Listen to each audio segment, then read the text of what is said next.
This is the fabulous Friday edition of the Todd Veinotte Show. You made it to the end of the week, and it has been a week, has it not, with regards to the weather. Still not completely out of the woods, at least the parts of the province not completely out of the woods from these last couple of days of our early taste of winter. Some strong winds up in the northeast and up in Cape Breton. There was some concern that they'd be strong enough over the last 24 hours to knock down the power lines. So Nova Scotia Power keeping a close look on that. And I think we're getting to the end of it now, and we can move on with our day. It's very interesting, isn't it? When we get this first rush of cold air that comes in and everybody kind of forgets what it's like out there. Now, it was minus 14, I think, this morning when I got up and checked the temperature at my apartment. And minus 14 is cold, and with the wind chill, the values were somewhere down around minus 22 or minus 23.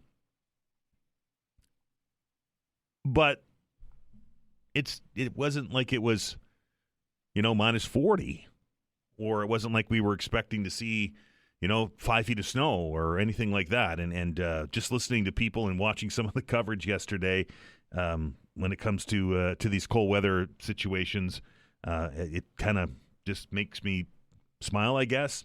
The interesting part to me, and we're going to ask Dr. Rob, and if he's listening, he's going to be able to do some homework on this. But when we get these cold snaps, and we got that skiff of snow last night, right? And it rained, and there were some slippery spots in my parking lot, there's no doubt. And out early this morning, there were some slippery sections, particularly on the on-ramps and on some of the side streets. But for the most part, and I'm sure you're experiencing the same thing this morning, it wasn't that bad. But and maybe I'm wrong. And if I am, I certainly will admit it. But when we get these kind of instances where it gets, and I'm putting quotation marks around this, cold, I hear from different sources and from different people that, we can't put salt out because the salt doesn't work. I have trouble with that.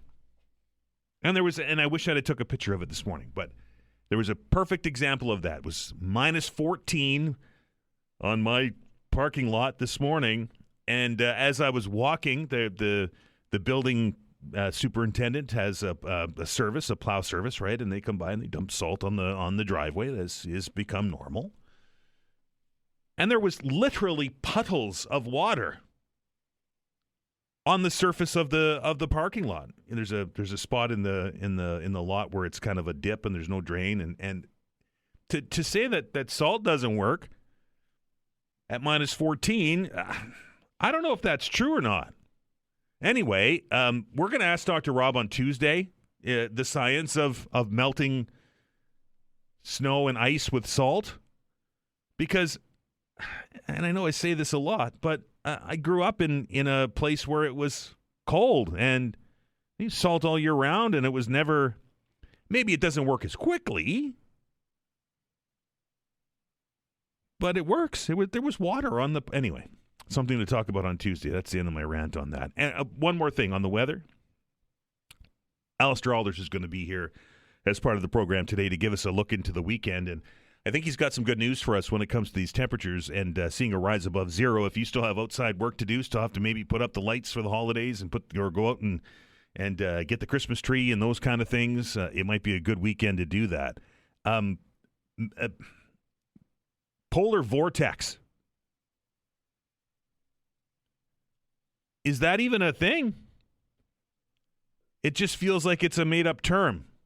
When we used to see cold air coming down from the Arctic, we called it winter instead of some term. So I'm going to put Allister on the spot here and see if this is one of those made-up terms that is designed to get people to pay attention more, because polar vortex has only been a thing for a few years, right? And we've lived in the north forever, and it gets cold.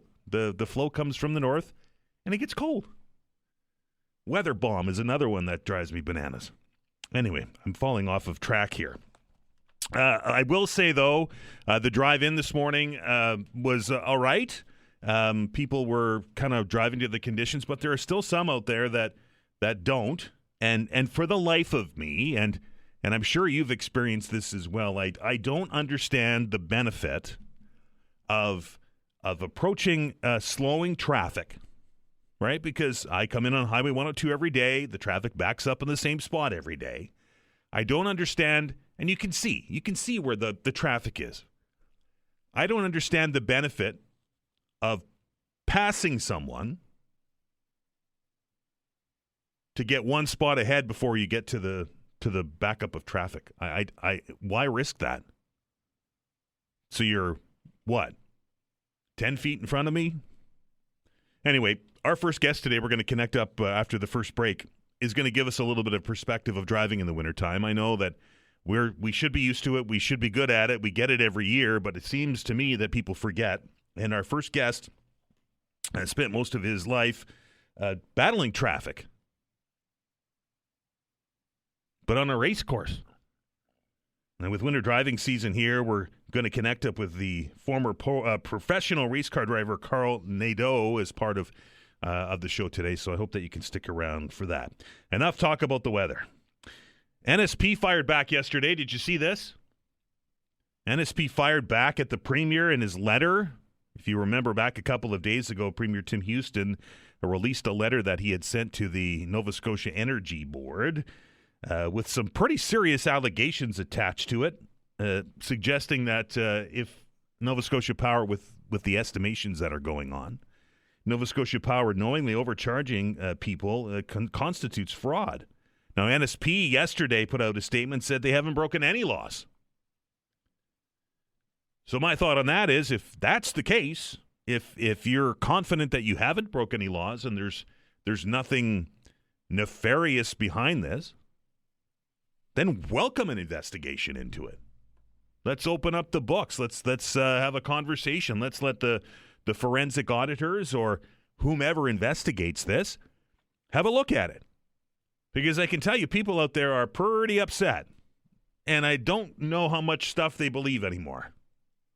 So if that's the case, then just open the books. Let's have a transparent investigation, and if the Premier's wrong, then he gets to wear it. Kind of makes sense to me. Yesterday we were telling you about this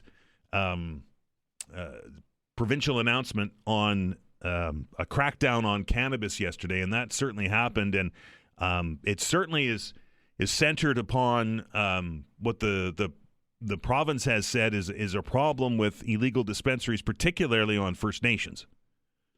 Scott Armstrong calling on police yesterday to prioritize cannabis enforcement and to break up these illegal operations. And going as far as writing a letter to the Chiefs, the Mi'kmaq Chiefs in Nova Scotia, to ask for their support on this. Apparently that caught them by surprise. They didn't see this coming. Those that are in the cannabis industry that has sprung up, I shouldn't say sprung up, it's been around for a while, but the indigenous cannabis industry say that this is a racist move, that they have a legal right to sell cannabis under some of the treaties that have been signed. And a legal scholar is quoted in the CBC, who we talk to quite frequently here on the program, Wayne McKay, who said that the Minister of Justice may have overstepped his bounds on this by encouraging police to investigate this practice.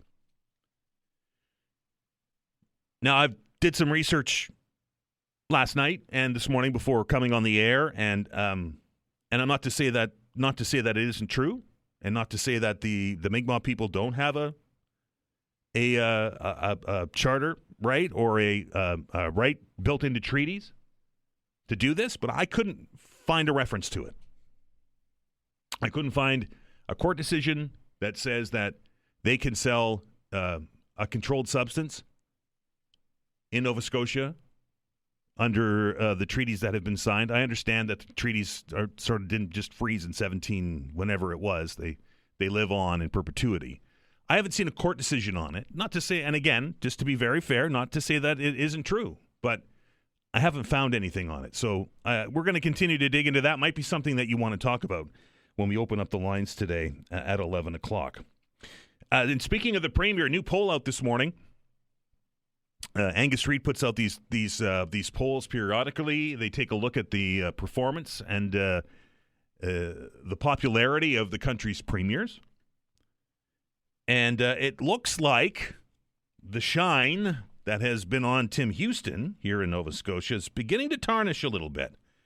Now, he's down about 3 percentage points from the last poll, and he currently sits number 4 in the country. Wab Kinew from Manitoba is still the most popular premier in Canada. And interestingly enough, Susan Holt is up in the top 4 as well, who's been in New Brunswick for a while now and certainly has been in the news. But Tim Houston down 3 points. Now, he's still at 50% popularity, so certainly not a rise for alarm bells. But interesting enough, I think, if I remember correctly, this is the second or third one where the premier is starting to lose some of his popularity, which is not out of the ordinary, right? If you've been in power, he's been in power for over a year now, with this current incarnation of his government. Stuff starts to attach itself to you. Interesting. We're going to take our first break here on the program today, and when we come back, some winter driving tips. As we get into winter driving season, it's been in full effect for some in Nova Scotia. Here in Halifax, just getting underway, and when we want some driving tips, it's good to go to the pros. Somebody, as I mentioned earlier, that's been dodging traffic most of his adult life, but on a race course, giving us some ideas on how we can protect ourselves and our property during this winter driving season, and that is former race car driver Carl Nadeau, who will be joining us. You're listening to the Todd Veinotte Show. I'm Dan Alstrand. We're back in minutes.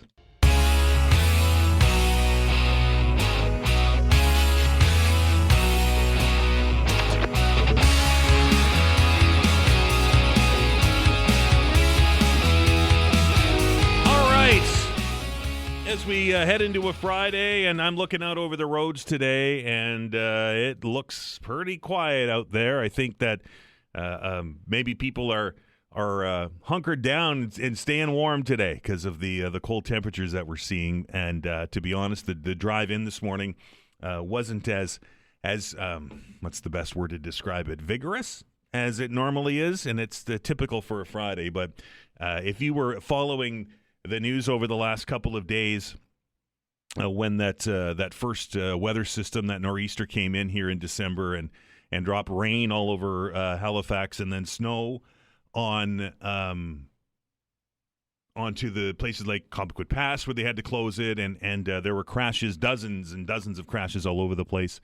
And it's something that kind of happens around here when we get that first real storm of the season, where people kind of are shocked back to reality when it comes to winter driving and some of the things that we need to remember when we get behind the wheel. And as I said before the break, our next guest, our first guest this morning, has spent a lifetime avoiding wrecks and navigating traffic and trying to do that all at high speed on a racetrack, and probably is an authority on what we can do to try and keep the fenders on the car. And that, of course, is Carl Nadeau. Carl, how are you? Very good, but I must point out that as a stunt driver, sometimes I wreck on purpose. Yeah, that would. Do you smile when you do it? Because it would, like, I get to wreck a car and nobody's going to get mad at me. Exactly. You're getting paid to destroy a car, so sometimes, yeah, it can be pretty fun. Cool, Carl. It's a changing of the seasons here. We often have these landmarks or these benchmarks that we watch when the seasons change. When it gets darker, it gets colder, and in Nova Scotia, particularly around Halifax and the regional municipality here, that first winter snow always brings with it a treacherous drive and dozens of fender benders. I don't think that we're we're alone in that happening. It probably happens right across the country. Yeah, and you said it. It's getting colder, and the problem, most people wait for the first huge snowstorm before thinking about installing winter tires on their car. Problem is below 7 degrees Celsius, the summer tires are already way past their capacity, and as the temperature goes down to a freezing point and lower, all-season tire, they also lose their capacity, so the rubber compound hardens, so the tire basically is not able to do its job, which is grip the road. So you should always install winter tires according to temperature, not to snowstorm. So it's more about it's not about the snow. It's more about the compound in the tire not being or giving you a better chance to stop when it gets cold. Exactly. 4 hockey pucks under your car doesn't help you slow down when it's cold. Fair enough. Make you go faster, I would imagine. Carl, I see it all the time. People use their summer driving habits during the wintertime, and that's a recipe for disaster. Absolutely, and a lot of people they should use better habits even in summer. First thing, we should always look as far as we can in front of the car and look where we want to go. So that's going to help predict what's happening and adjust to the condition. So if you're looking a few feet in front of your car, unfortunately, you're always surprised by the new information coming to your brain, and you barely have time to process that information and drive according to it. Second thing, of course, if it's slippery, you should keep more distance with the car in front of you and slow down, because physics always win at the end of the day. If there's no grip, you need to give yourself time in order to adjust to the condition. I imagine the number one issue that results in collisions, particularly those fender benders that we see on the commute every day, is speed, right? Yeah, a lot of time people drive too fast and too close from the car in front of them, so that really doesn't help. And second thing, like if there's a red light or a stop sign, you got to think about the fact that people always hit the brake at the same spot. So even if there's salt on the road, it often creates patches of ice. So if you brake at the last second, unfortunately, you might skid and hit the car in front of you. So again, it's always thinking forward and making sure we give ourselves time and distance. Carl, what I find is that intersections get quite slick when we get, particularly around here, when we get a freezing rain or a snow rain mix, or a day like today where it's minus 14 and everybody's stopped at the light and the car exhaust is pumping out the back of the car. Yeah, it doesn't help. It's all a bunch of fact that when you put it together, it's a recipe for disaster. And another thing, a lot of people, unfortunately, they're too tense behind the steering wheel. So every single input they're doing, they're kind of throwing the car.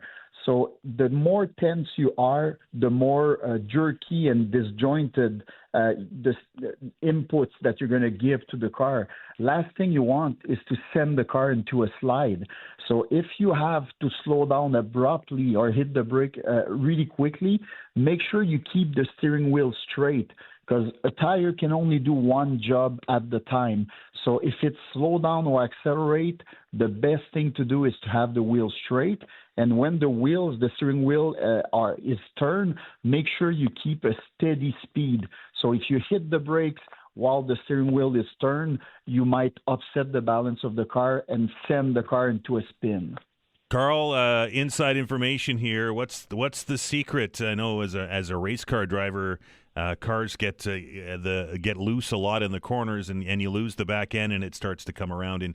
In icy conditions, is there a way that you can recover that, or what's the best tactic to try and stop a slide in the rear of the vehicle? Yeah, usually you can recover. First of all, in motor racing, we say smooth is fast. In street driving, I say smooth is safe. Right. So if you feel that the back of the car starts moving a bit, last thing you want is to hit the steering wheel quick and send it into a massive slide. So if you feel that the car is kind of off balance and upset, you always have to look as far as you can in front of the car. You look where you want to go. Don't look at the post or at the car spinning out of control in front of you. Look for the solution. And quite often, your hands are going to follow your eyes. So if you look at the solution, your hand naturally will point the car to the right direction. And last thing you want to do, usually when the car starts sliding left and right, do not hit the brakes, because the back end is already loose. So if you hit the brake, you transfer weight to the front of the car, and basically it sends the car into a spin. So usually, again, always look where you want to go and be extremely smooth, and a good driving position helps for that. So you got to be close enough to the pedals. So if you need to hit the brake, you get the power, the strength of your thigh muscle. You don't want to overextend your foot in order to put pressure on the brakes. And you got to be close enough to the steering wheel. The best way to know if you have the right distance with the steering wheel, you put your shoulder blades resting comfortably on the seat. You extend only one arm. And if your wrist is on top of the steering wheel, that means you have the right distance. So you put two hands on the steering wheel at 9 and 3, and that gives you the best precision in order to drive. There's a lot of people that are putting their hands up right now trying to figure out if they got the right seat or not. I hope so. Carl, we're almost out of time. Following distance. Here in Halifax, it seems that the rule of thumb for following distance is about 3 inches from your bumper. What should we be doing, obviously, based on speed conditions, but particularly on our area highways in the wintertime? What's the recommended distance that we should be following? Well, there's never a set distance because it's always going to vary according to the grip condition and everything. But usually imagine that if the car in front of you hit the brake abruptly and you barely have time to react, give you enough distance in order to hit the brake, you too, and not hit the car in front of you. So a lot of time it can be 10 in front of you. And one thing that's important on highway, there's always a left and a right lane. Like if you're not in a hurry, drive on the right lane, be smooth, be relaxed, give yourself distance, and people that are more in a hurry, let them pass. So don't police the left lane and cause a problem on the road. Carl, great tips. I appreciate it, sir. Absolute pleasure. If you want more tips on the Michelin website, there's a winter driving section, so it can help a lot of people. I appreciate it. Have a good one. Absolute pleasure. Have a great day. That is Carl Nadeau. He is a former race car driver, now a stunt driver who gets to wreck cars for a living. Well, that'd be a fun occupation, wouldn't it? But it's important, and it's dangerous if you don't adjust your driving habit in the wintertime. It's I think somebody has referred to the drive-in in some areas around here as Thunderdome. It's the truth, but at the end of the day, I think the one bit of information Carl shared with us is that smooth is safe. If you're comfortable, if the car is your following distances are correct, if you're not fishtailing all over the road or driving down a straight stretch like you're in the Daytona 500, chances are you and everybody around you is going to get home safe. We're back after the news.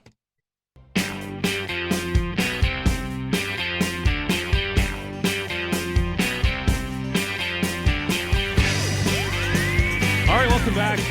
It is the fabulous Friday edition of the Todd Veinotte Show. I'm Dan Ahlstrand. Hope you're having a wonderful day as the sun is out and we get ready for a weekend. It certainly feels like it's been a pretty long week this week, I know, for me, and I would imagine many of you out there. Who else is having a long week this week? I think is the Prime Minister of this country, Mark Carney. And, of course, it's now time for us to welcome in our friend from Summa Strategies and Abacus Data, that being Mr. Tim Powers. Tim, how are you? Oh, sorry, Dan. I didn't mean to cough there. Little one coming, can't be the man cold. But, other than that trauma, I'm okay, buddy. I'm okay. A little bruised over the Sens losing last night. Oh, no. But, hey, what do you do? It's a long season, brother. It's a long season. I think the Sens will be all right. At least they're not at the bottom of the East looking up like the Toronto Maple Leafs are today. So Yeah, Todd, what's his name? He likes those teams. Yeah, Doesn't well, he? he He does. likes those. Right. He does. They did win last night, They so did. there you go. They did, and they aren't at the basement anymore. If you'd have said that the Toronto Maple Leafs and the Florida Panthers were going to be bottom dwellers in the Eastern Conference in December, I think there wouldn't have been a lot of people that would have took that bet. No, I think you're right, but it's so bizarre out there now, and look, Pittsburgh having a resurgence. It's going to make for a fun January, February when they all come back from the Olympic break. After hopefully we win the gold, Dan, Right. It's going to be quite the battle for who's going in and who's staying out. Very quickly, Tim, before we get into the politics of things, I talked to Dr. John Gillis about this on Wednesday. I'm interested in your thoughts on the appointment of our former coach, rugby coach here, Jack Hanratty, who everybody in Nova Scotia is very familiar with, to his appointment to the big squad down in the U.S. women's side. Yeah, I was talking to Jack. He's a friend.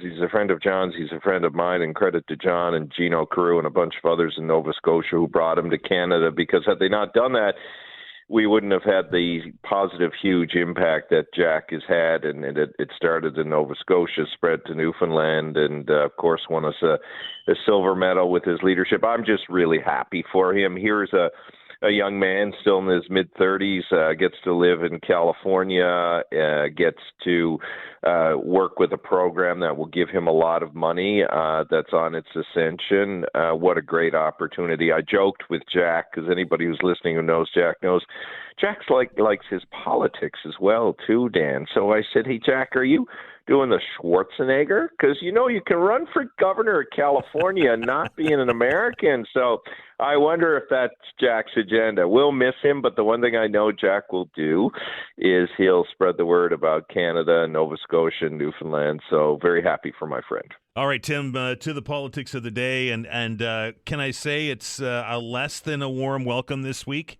When the Prime Minister addressed Indigenous leaders after making the MOU with Daniel Smith in Alberta? Well, I think it's minus 25 here in Ottawa today, Dan. He was doing that in Ottawa. It may have been colder in the reception hall when the Prime Minister was there.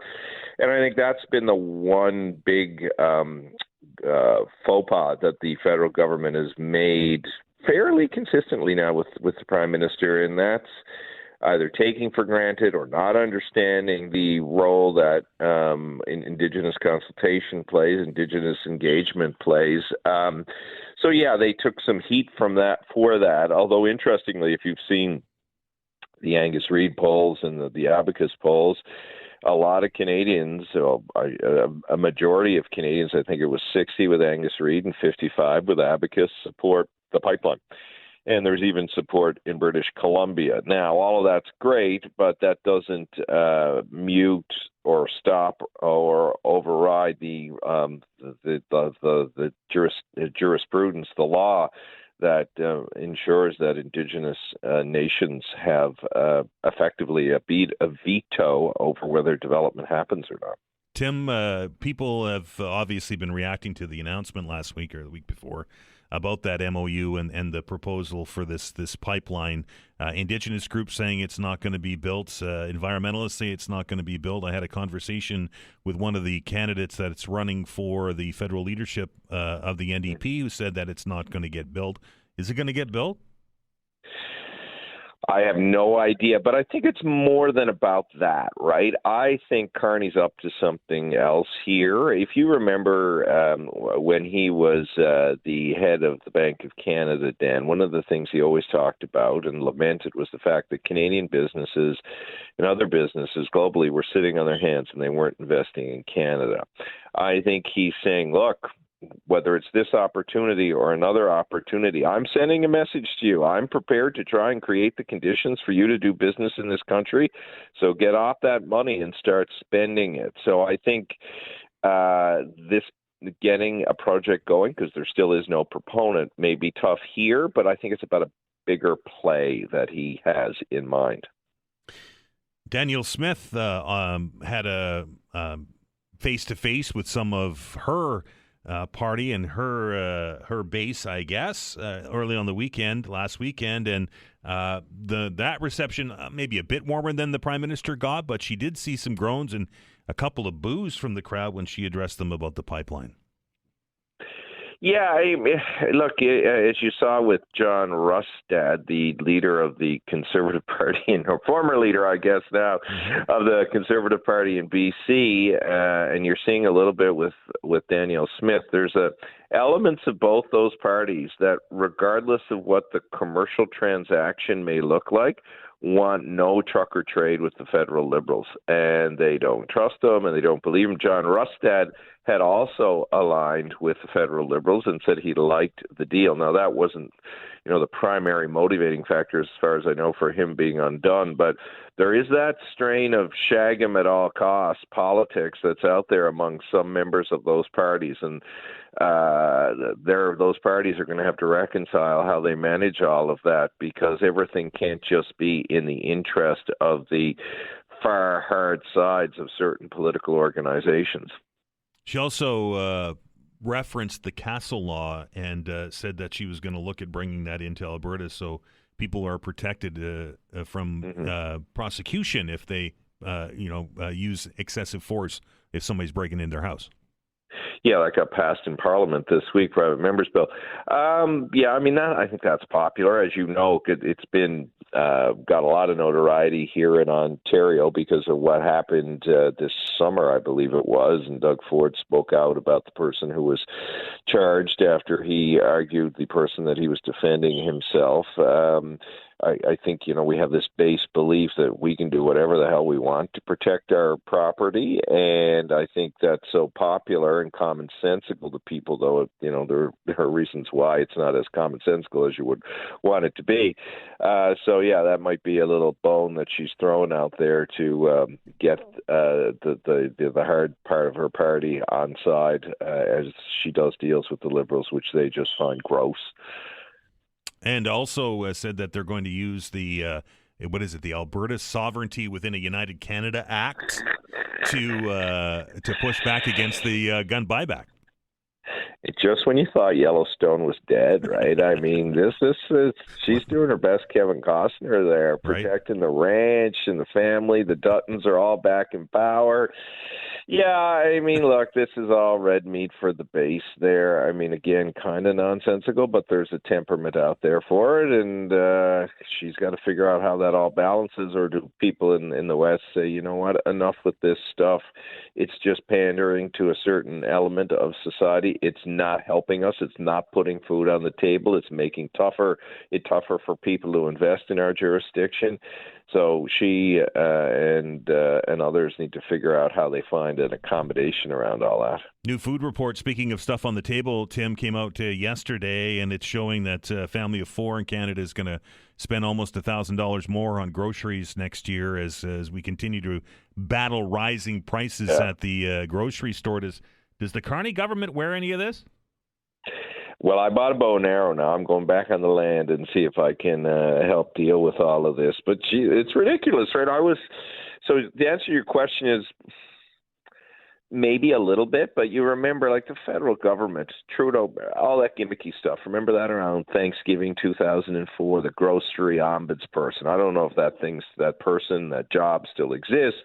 He was going to have meetings with all the big grocers and shame them into not colluding on bread, as we know they have arguably done, or the courts have said they've done before, and the like. So, there's only so much I think the government can do.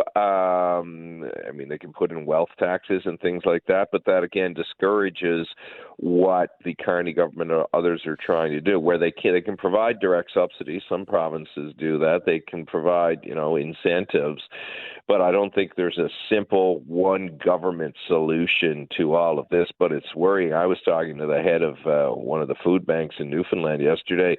She said, we're a population of nearly 600,000. We have 5,000 kids that are regular users of the food bank. That's crazy. Yeah.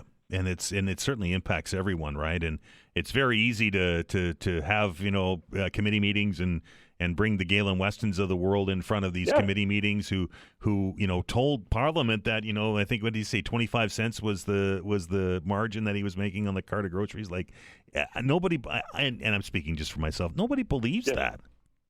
Yeah. Yeah, and I mean, again, not to sound like too far left-wing crackpot. I mean, there are lots of earnings reports that suggest these guys are doing pretty well, but this is so multifaceted. It's supply, it's distribution, it's how all of that works, local growing, where that fits in, and everybody's being theatrical. I don't know if anybody's actually working on policy that can help people in need, because we're going to have too many people going to food banks, and food banks aren't going to be able to keep up with the demand, because that 4 to 6% increase, what is that? I think I read yesterday $1,000 for a family of four. I mean, that's not chump change. $17,500. A family of four is going to spend on groceries next year. That's before they put the house or a roof over their heads or lights on or anything else. That's a big number. Tim, as always, my friend, our pleasure, and don't let them bother you. You're always our left-wing fanatic here on this program. Yeah, I'm just, as I say, launching Hanratty for governor of California. We'll start it in Nova Scotia, okay? There you go, Tim. See you next week. Take care. Bye. That is Tim Powers, our friend from Abacus Data and Summa Strategies, as we roll along here on the Fabulous Friday edition. When we come back, it will be a return engagement for a member of Halifax Regional Police. If you remember back a few years, you used to hear this guy's voice an awful lot, and he's coming back to tell us a little bit about what HRP has planned for the Christmas season. A conversation with now Sergeant Brian Palmeter when we return. You're listening to The Todd Veinotte Show. I'm Dan Holstrand. We're back in minutes.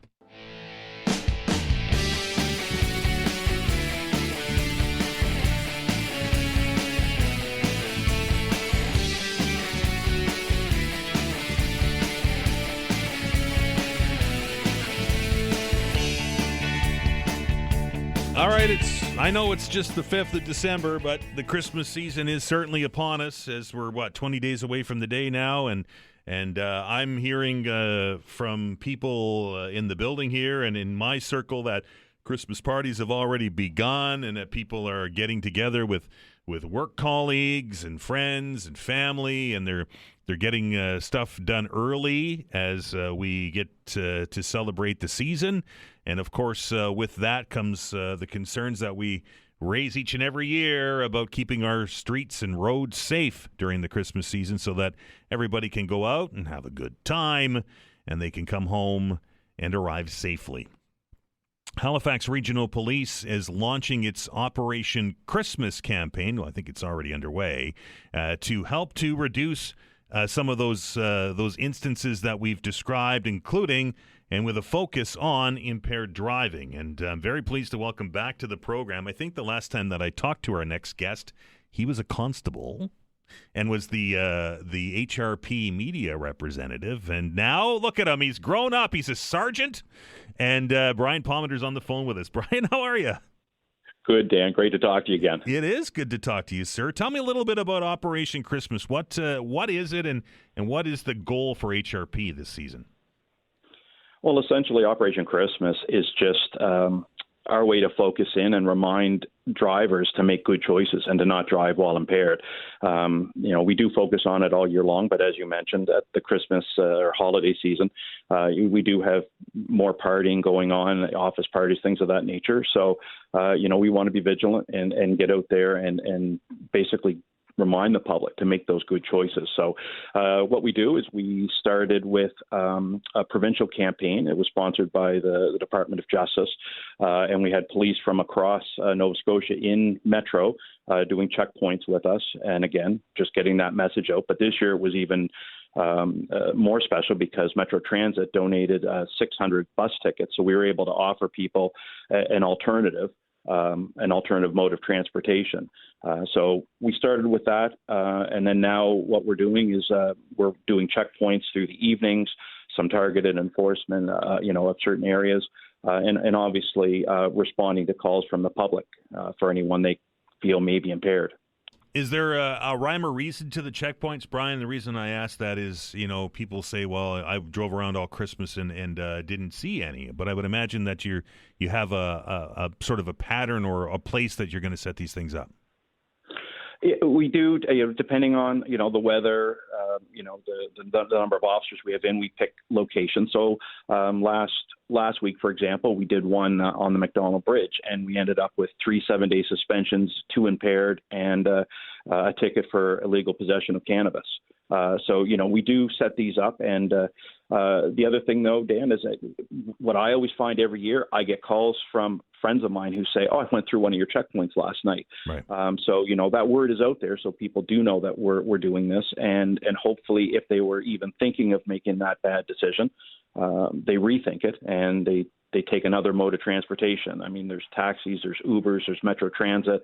There's a lot of other great opportunities for them to get around other than to drive while impaired. Brian, what do these checkpoints look like? If somebody comes up upon them, what can they expect to happen during a stop? Well, essentially, we try and keep them as brief as possible, so we aren't tying up the vehicles and the motorists. But essentially, it's a brief conversation. We check, see how they're doing. This year I have noticed that we've seen a lot of people using alternative modes of transportation, but unfortunately, we still have those people who were still driving while impaired. But essentially, it's a quick conversation. If the officers has concern, there may be a roadside demand given for a roadside sample, and then if depending on the nature of that, it could go right down to an arrest and being taken back to the station for a breathalyzer test. So again, we had a number of tests that we did where people passed. They had been drinking, but they were under the 0.5. And then we had 3 that were between 0.5 and 0.8. And then we had 2 that were over. And so those 2 were ultimately arrested and taken back and given the test. And then were ultimately charged for the impaired driving. Sergeant Palmeter, are your folks out every night during the holiday season? Do you focus on specific days? How does that work? Well, we're out evenings, so my unit is out a combination of days and nights because we still have the traffic issues during the day. So we're still doing some traffic enforcement, but then we're also out in evenings. And, obviously we aren't going to tell everybody exactly where we are and when we're going to be out. But, keep in mind that police in general, we're out there 24/7. And, just if my unit isn't right there, you may have patrol members setting up a checkpoint or, just pulling over cars or responding to a call from the public. So, again, people just need to make those good decisions. Very quickly, Sergeant Palmer, before we let you go, and if you can't answer it, this is a surprise question, so if you can't answer it, I understand, but I took a call yesterday with regards to some of these micro-mobility devices that are on the road, the e-bikes and the scooters. Do the same rules apply to people using these devices as somebody that's driving a car? So it is a bit of a tricky area, Dan. But I mean, essentially, some of these devices, they're modified, and so, like for example, if you have an e-bike that is capable of going faster than the legal limit, then it's now considered a prohibited vehicle. So there's a whole range of things that can happen there. But with the impaired, if they are not operating it by, I guess, human power, then they are, they could very well be charged for impaired. Appreciate the answer, Brian. Have a fantastic Christmas season, and if I don't talk to you, Merry Christmas. Same to you and your listeners, Dan. Take care. That is Sergeant Brian Palmeter with Halifax Regional Police. It's not worth the risk, folks. It really isn't. I like to say that if you get behind the wheel when you've been drinking, particularly over the holidays, it should be 12 months of the year, but particularly during the holidays, there is a real significant chance that you're going to get caught. And that's the good outcome of driving while impaired, because the bad outcome is that you're going to kill somebody or yourself. There's so many options out there now. There's so many different ways that you can get home or stay at somebody's house. We've been preaching drunk driving for decades, and people still don't get it. I don't understand. We're going to take a break. Of course, we're going to get an update on the news from Blake, and then on the other side of it's the Friday free-for-all. Often duplicated, never imitated. Often imitated, never duplicated, depending on how you look at it.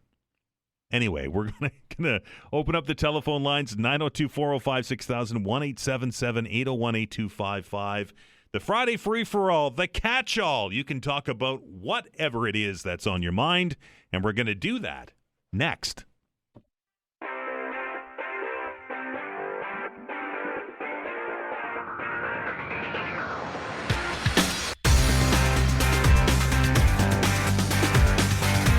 All right, it's time for the Friday free-for-all, your chance to talk about whatever it is on your mind. We use it as a catch-all. We had some brilliant discussions all week on a number of different subjects, all the way from property cap assessments, or property assessment caps, into winter weather, into all kinds of things that we talked about. Grocery store prices, of course, that report coming out yesterday, took some calls on that, or maybe something we didn't talk about. It's an opportunity for you to bring it to the table, and we'll have a discussion about the whole thing. And very quickly before we go,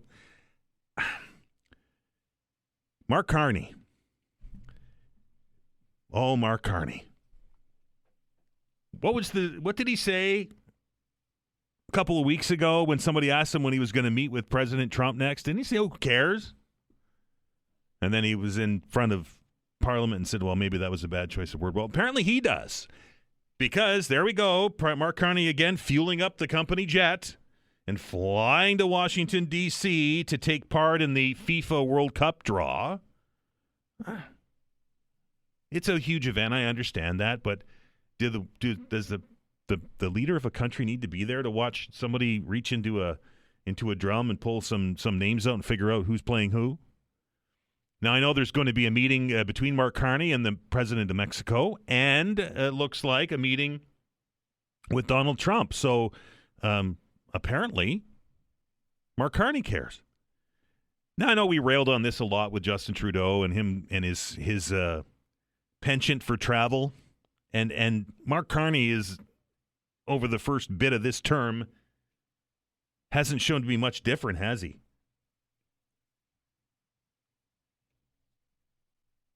I understand the need for a world leader to travel. I understand a need for Mark Carney to meet with the leaders of France and the UK and I guess the United States now and Mexico. I understand all that stuff, but it happens so frequently now.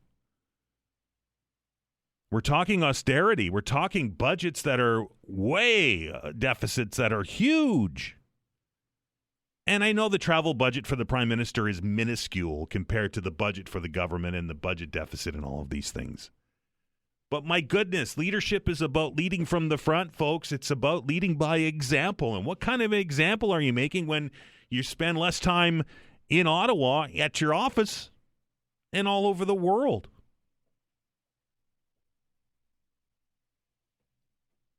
It's time to roll up the sleeves, Prime Minister Carney, and get to work on that deficit, and get to work on matters that of domestic importance. I understand the trade war is a thing. I get it. But holy smokes, that guy travels a lot. 902-405-6000, 1-877-801-8255 to the phones, and we welcome Brian to the show. Brian, how are you? Hi, how are you? I'm good. What's on your mind? Good. Okay, so I called in yesterday, but I didn't get through.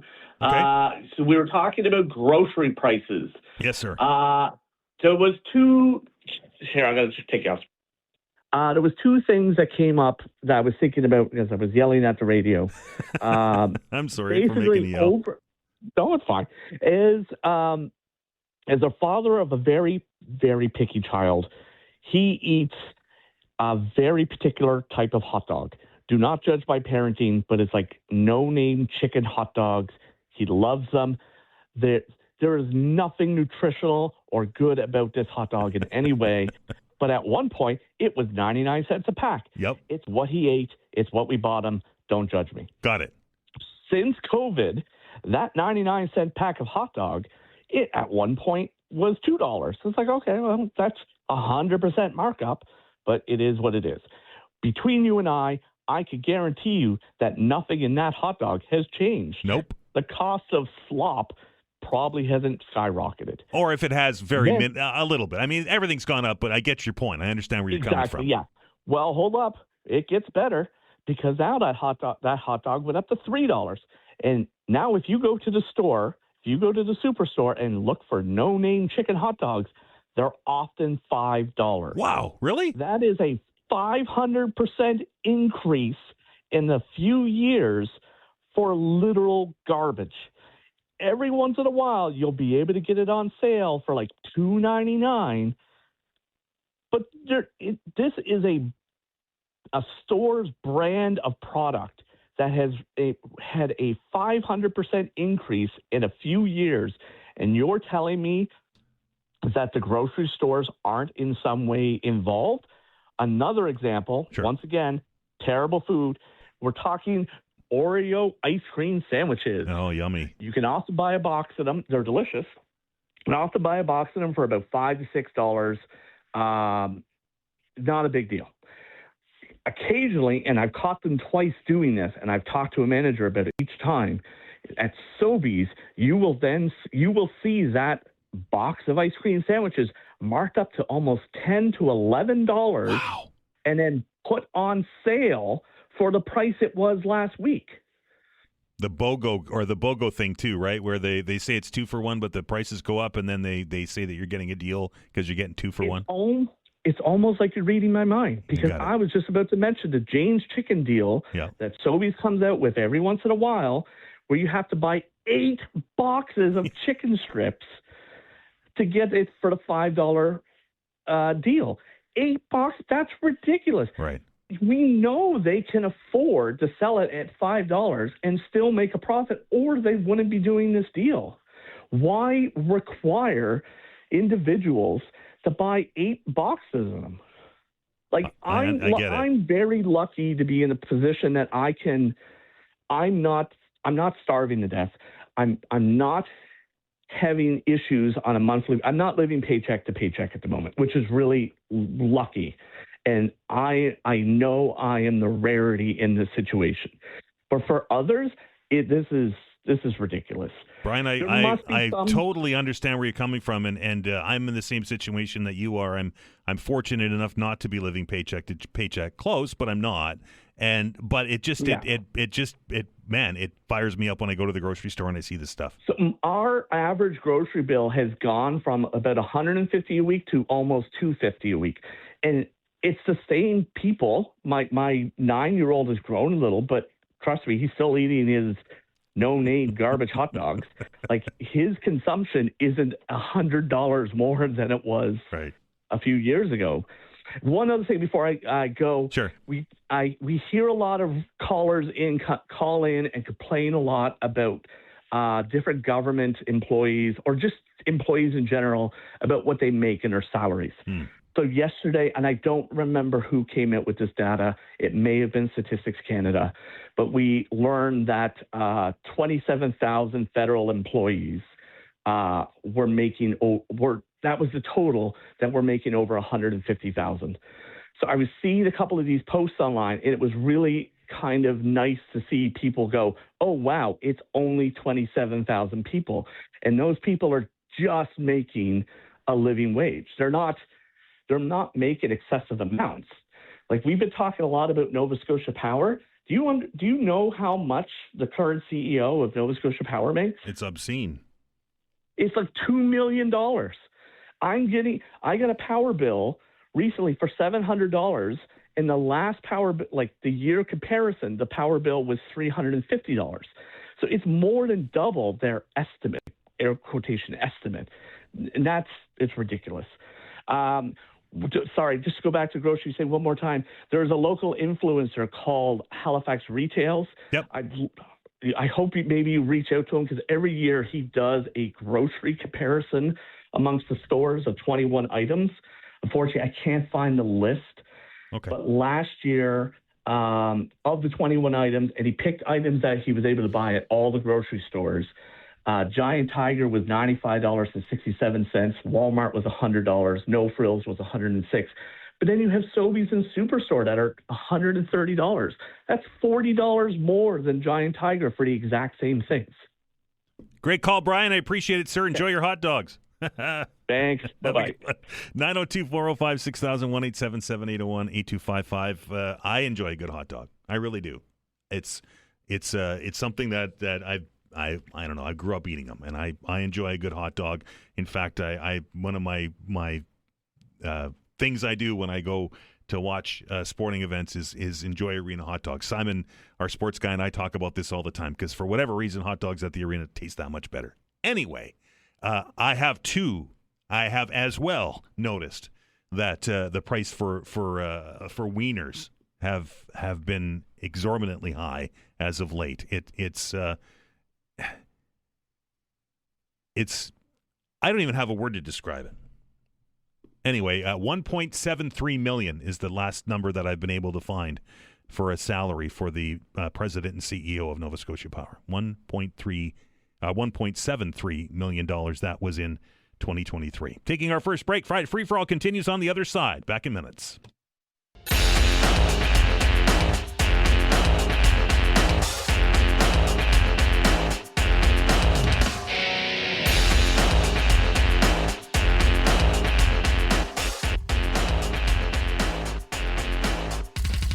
All right, welcome back.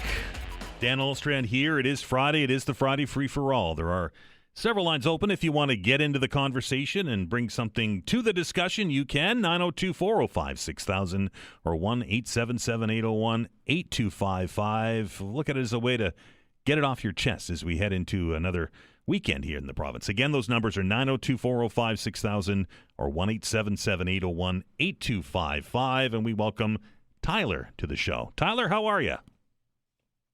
Hey, Dan, how's it shaking? I haven't heard that for a while. Pretty good. How are you? Well, I thought I'd pull that out on you. So, yeah, I wanted to touch on a number of things. You're speaking with Tim, the left-wing lunatic Powers. And one thing that didn't come up in that discussion was the federal NDP leadership race, which is quietly going on. It is. You know, I heard the term left-wing lunatic, and I have to say, and you spoke with Heather McPherson. I did. On I think Tuesday, was it? Which was a great interview. But, man, there's some crazy ideas coming out of that party at this time, and it's kind of mirroring what's happening down south with Mamdani, and there's special elections going on as well with some really radical far left candidates. And, I think that this is really the X factor in politics as we look forward, because I don't know how realistically you form a conservative government with a party that's so weak and so fringe and bankrupt. And, Abby Lewis has some decent chops politically, but the guy has unsuccessfully attempted to enter Parliament on two different occasions within reasonably progressive ridings within the Vancouver area. And so I thought that at this point in time, there would be someone come out of the woodwork, like maybe a Rachel Notley or someone semi-credible at least. Heather McPherson, I mean, she seems like a good MP. I'm not sure if that really is going to be enough to really bring some leadership chops to the table. And you really, I mean, if they were playing to win, which I think it's pretty clear they aren't, then, ideally you would have a leader that has a head of state quality to him, even Jack Layton or Mulcair or someone like that, who just you can take a serious look at across the country. They're on the ballot in every riding, and just at least try and make an attempt to be a serious party. So I just found that interesting because nobody's talking about it. And I mean, not to say how the mighty have fallen, because they've never formed government, but they have really collapsed. And it's all because of they've allowed the radicals to take hold of the party.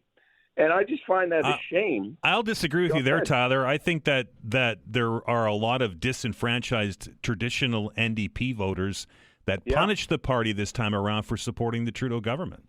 I agree with that. I think that there's two different things going on at once, right? There's that, but then there's kind of the membership, the rank and file, and if you've watched, like, for example, I've clicked around and watched some of the AGMs or the leadership reviews, the conventions, that type of thing, and it's unfortunately the party's been hijacked. But if I could make another comment, very quickly, Tyler. That you were touching on right off the top, which I think was perfect that somebody finally said that we have an absentee prime minister. I mean, the guy takes every opportunity that he possibly can to not be in this country. But factor in as well the fact that we have an absentee parliament. If you recall, this time last year, Parliament was Freeland precipitated a prorogation. They sat for 3 weeks in the spring.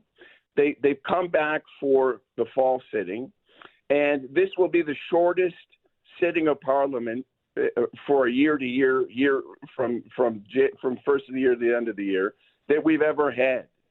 And these people are I mean, what are they doing? A lot of them don't even show up in Parliament when it's sitting. They're sitting virtually. So I don't know. There it is.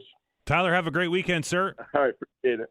902-405-6000 or 1-877-801-8255. It's interesting how the NDP and today's political realm are carrying the moniker that Tyler shared with us as left-wing radicals. I think that the NDP have been on the left side of the political spectrum their entire existence, even from their roots in the CCF, right? The universal health care was considered to be left-wing radical stuff. Back when, all the way back to Tommy Douglas. I don't think it's anything new. I think that's where the NDP lives. And to be honest, and this is my opinion, I think that the country needs to have a party that brings more of the left side of the political spectrum to the table. Mark Carney has certainly shifted the centrist liberals into the more right side of the political spectrum. We know where Pierre Poilievre lives in the political spectrum. Isn't it only makes sense to have an alternative party that brings perhaps different thoughts and different perspectives to the discussion? That's just my opinion. Friday Free For All is going to continue. We're going to get an update on the news here at the bottom of the hour, and when we come back, we'll carry that through right until noon. I hope that you will join us on the program. There are several lines that are open, 902-405-6000 or 1-877-801-8255. You can bring whatever it is to your to the discussions, things that we touched on this week. I know we had vigorous debate over property assessment caps. We had debate over food prices. We've had debates on all sorts of things. Maybe something that got missed this week because of those debates. A great opportunity to do that, and we'll do it for the next 30 minutes. You are listening to The Todd Veinotte Show. I'm Dan Alstrand. We're back after the update.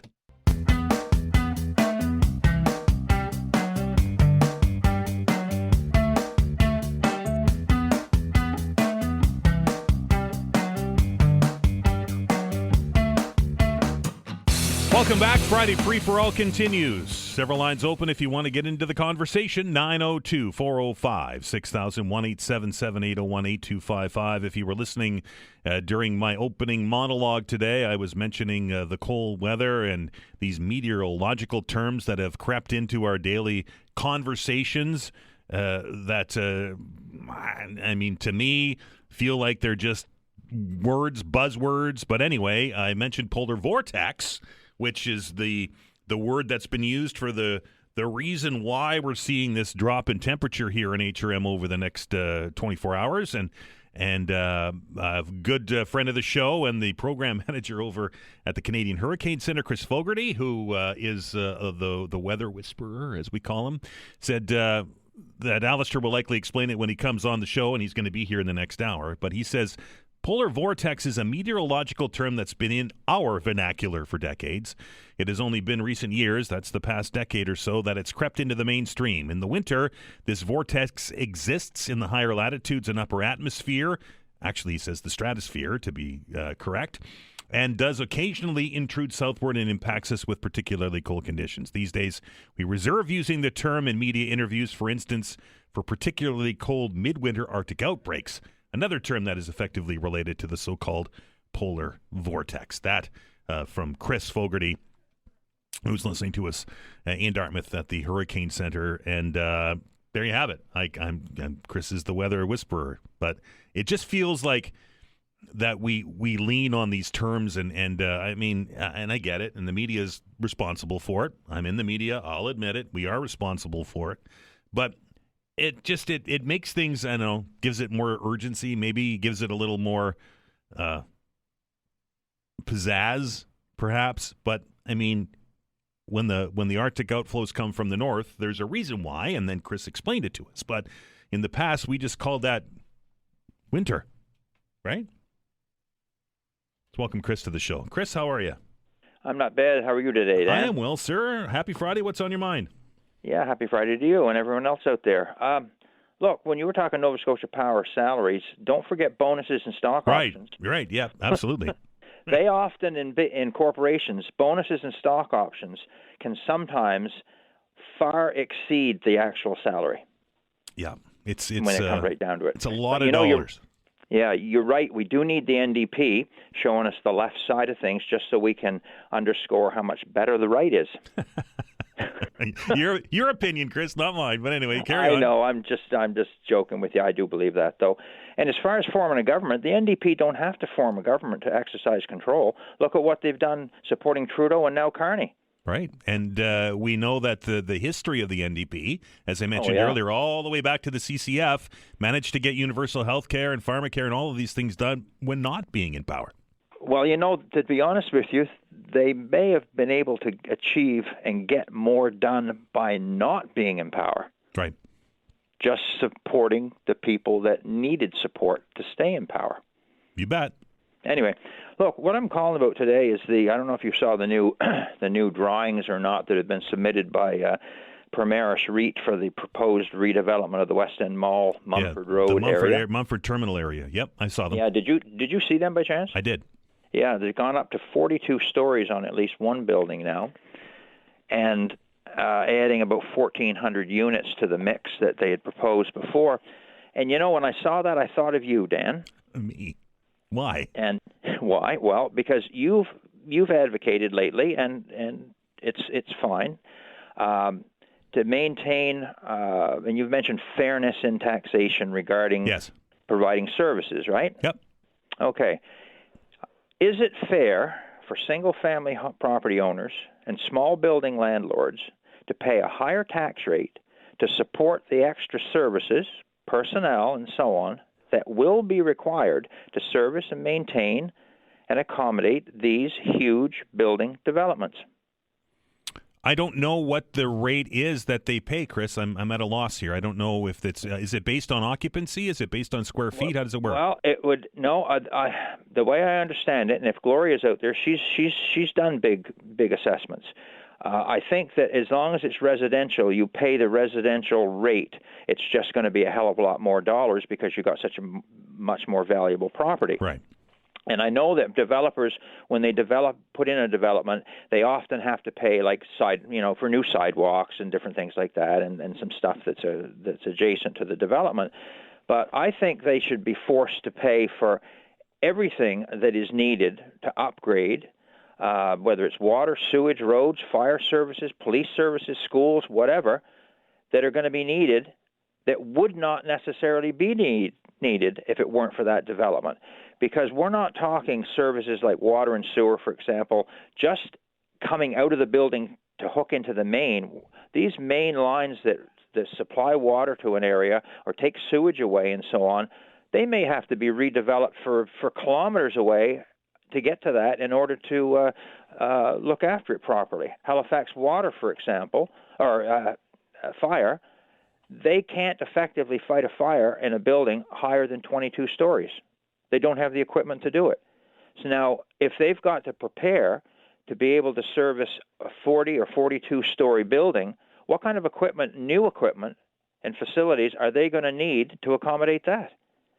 And normally, if the city has to buy that kind of stuff, they're going to pass it along to you and me and everybody else that has nothing to do with that development. I think the developer should have to pay for all of that. And maybe the firefighting equipment would be used by everybody, though, wouldn't it? Not if it's a specialized piece of equipment to get you over 22 stories. How many 22-story or how many 42-story fires might there be in Halifax? Is there any buildings here that are 42 stories now? But if that one reaches 42, isn't it incumbent upon the fire department to be able to do whatever they can to get equipment and expertise in case they have to fight a fire that high? Makes sense, but this isn't the only 40-story proposition I don't know of any other right? buildings in Halifax that are 42 stories. Currently, yes. Yeah, currently. Yeah, but I'm sure that there are probably going to be some more once if this gets approved, hasn't happened yet, by the way. Yep. No, it hasn't happened. That's fine. But what I'm getting at is getting back to what you've mentioned about the fairness of it.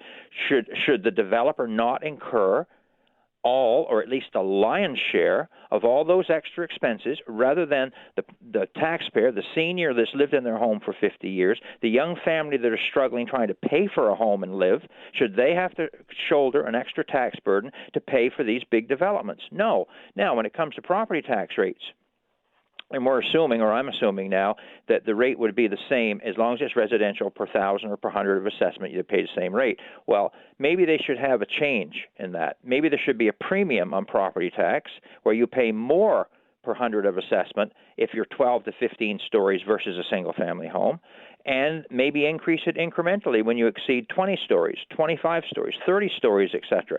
Because you know yourself, Dan, anybody can look at that big development, and it's going to cost more per person to service that development than it would your street or my street. Yeah, but what's the assessed value of that 42-story building? I beg your pardon? What will be the assessed value of that 42-story building? Oh, my God. I don't know, $100 million? I don't know what it would be. So that's what they're going to use to tax it, aren't they? No, yes, but Dan, you're missing my point. They have said that all along. I was in the real estate business in rentals. I get it. They told me back in the early 80s, when I complained about the taxes then, they said, well, we need a bigger tax base. And once we get a bigger tax base, the taxes will come down. They haven't come down. It doesn't work that way. It's like Field of Dreams for these guys. But, Chris, if I'm wrong, and please correct me if I am, but a 42-story building's footprint is going to generate a whole whack more tax revenue than the same footprint if it was a single-family home on there. I get that, but the costs involved of servicing that and providing the services, the infrastructure needed for these big developments, the cost of that right now is being spread. It doesn't work. And in theory, you'd think it would, and I agree with what you're saying. Yeah, in theory, you would think it works like that, but they've been saying that, they being staff and council, have been saying that for 45 years or more, and it has never come to fruition. No matter how many of these big developments there are out there, we keep getting hit with higher and higher and higher property taxes. It doesn't work. It's Field of Dreams. Build it and they will come. Have a fantastic weekend, Chris. Thank you, Dan. 902-405-6000, 1-877-801-8255. A couple of lines open if you want to get in. 902-405-6000, 1-877-801-8255. Rob writes, Chris is right. The developers are crying poor, but HRM is one of the lowest development fees in the country. There's no doubt about that. The numbers in the budget documents this time around are mind-blowing how low they are. The result is that developers build large subdivisions and walk away with the profits while taxpayers are left servicing them with those developments each year. Will this mean less housing, as Steve Adams suggests? Likely. Unlikely, given the law of supply and demand. Demand remains high. There are profits to be made, even if there are some small effect that would cost more than offset the extraordinary tax increases we will be facing if we don't. That one comes to us from Rob. 902-405-6000, 1-877-801-8255. Let's welcome Len to the show. Len, how are you? Oh, not all. I'm freezing. It's cold. What's on your mind today? I wish I was down in the Caribbean. Anyway, I just heard you talking about driving, about people passing you just to get in front of you to save a couple of feet. One car space. Well, I just want to tell you, that's happened to me yesterday and today, and I hate to say that. I don't want to be accusing people, but there's an awful lot of women drivers out there now. Be careful, Len, because the person that did it to me today certainly wasn't. But they drive these big SUVs that, SUVs, they'll go fast on their own, and they pass you just to go in front of you. Yesterday, one particular gentleman, this was a fella, right, driving an SUV. He was doing 100 kilometers an hour on the Bedford Highway by the Mount.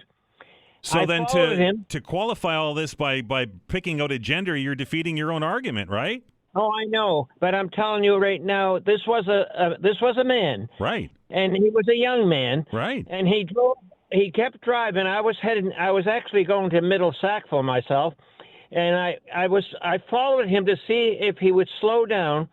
He got to the Kearney Lake Road, and he kept going in and out of other cars, doing at least 80 to 90 kilometers an hour. So I stopped and I talked to him because he had to stop at once. And I said, "Why are you driving like that?" He gave me the finger and started cursing at me and saying, "What's none of your goddamn business?" Well, I said, "Well, I'm going to take your license number and report you to the authorities." He says, so what he did was he stopped so I couldn't take his license number or anything. This is how funny it was, because I was on the outside lane, and he wouldn't go so that I could see the number. And then when I was going to get out of my car to take his number. As soon as I got out of the car, he pushed that accelerator right to the floor and took off up to the 102. And now that's the kind of driver we've got in the city here. And it doesn't matter if they're male or female. But with the price of gas, what it is, ever since the price of gas went up, I decided that I'm going to actually reduce any speed that I'm doing in order to conserve gasoline in my car. All right, Len, I appreciate it. Up against the break. Lots there. Holy smokes. 902-405-6000, 1-877-801-8255. Leadfoots and weaving in traffic. We're back after the break.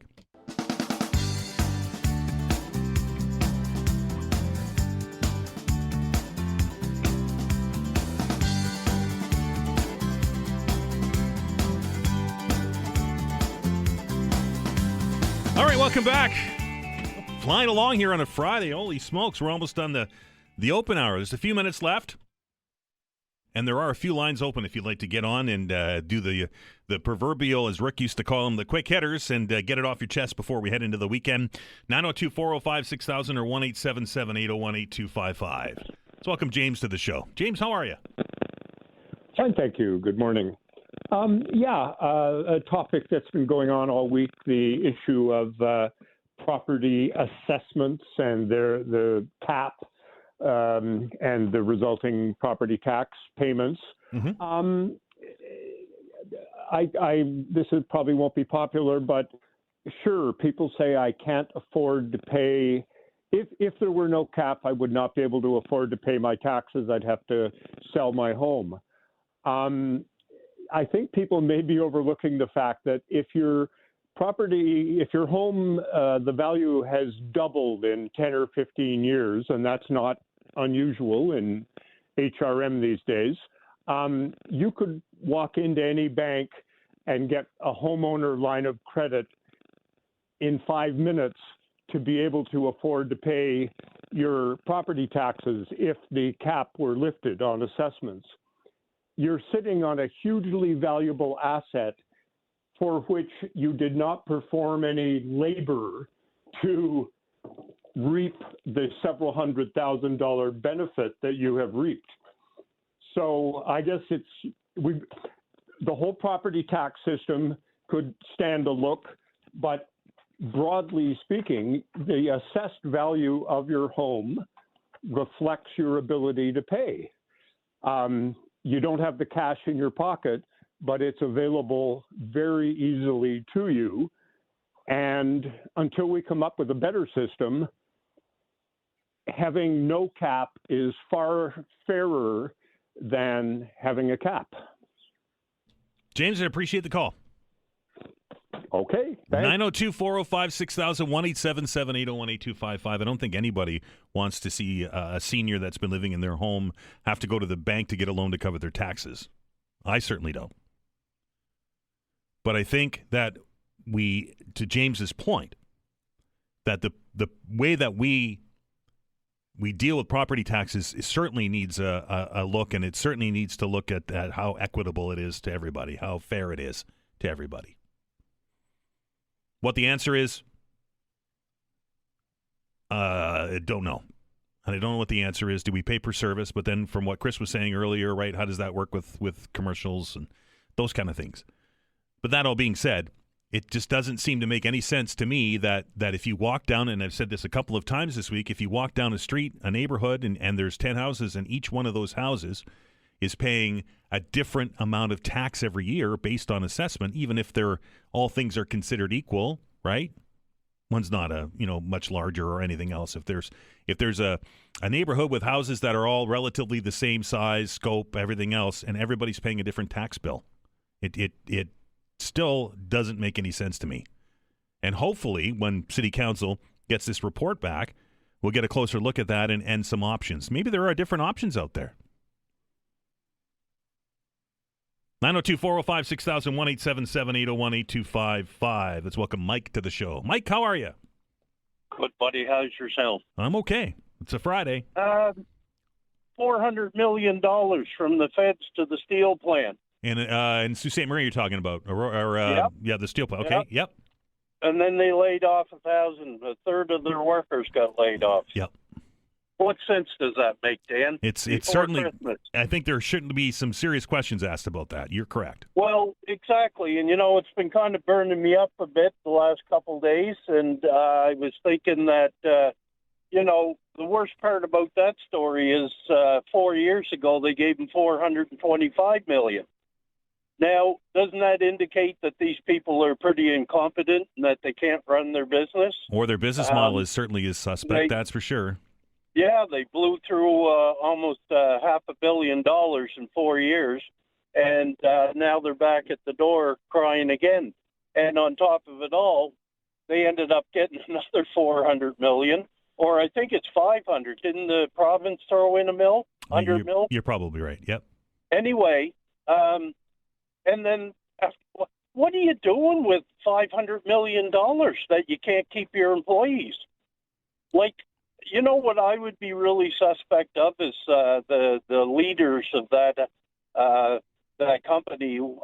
If there's going to be big ass bonuses at the end of the year for them guys, because that's atrocious. That and the Liberals in the House sitting there talking about, it's not as horrible as it seems because they're going to get to go on unemployment, and I'm thinking. Yeah, you live on unemployment for 6 months to a year when you get 50% of your wages. You know yourself what would happen, Dan, if you lost 50% of your income yes, sir. To try and run a household, right? Yep. That's where do you cut, right? Anyway, I was just burned by that, and the thing is that it's thrown around government money. No, it's not, folks. It's tax. It's government. Taking the taxpayers' money and giving it away. And we got so many needs in this country right now, and I think foreign aid should be completely suspended for a while, for a number of years till we get our house in order. I don't know why we're paying other people to look after their needs. Mike? And I understand tragedies, bud. Like, you got to help out when somebody gets hit with something bad, but not at the cost of your own home. Mike, have a good weekend, sir. You too, buddy. Take care. 902-405-6000, 1-877-801-8255. Last word goes to Ann. Ann, how are you? Hi, good morning. I just called. I'm calling about minimum wage because if you have a minimum wage, then that minimum wage becomes a minimum wage. But you know what it also does? Because my son has, he got a raise, and then he was paying more taxes because he got into a higher tax bracket. Now he wasn't making. He's not making huge money. You know what I mean? But this minimum wage thing gives the government more money. It kicks back more taxes to the government. you know. But anyway, maybe they didn't think that one through. Oh, and Emira, the electric company, it was sold by Cameron. Yep. Premier Cameron. We could just expropriate it and take it back. We could. I would imagine there would be some pretty serious lawsuits associated with that. But, Ann, it might be something they consider. Have a great weekend. I appreciate it. You too. Bye-bye. 902-405-6000, 1-877-801-8255. Remember that number, because we're going to do this again on Monday when we open up the phone lines for the first open hour of the week, and I'm looking forward to it. When we come back, the show continues into hour number 3. Allister is here.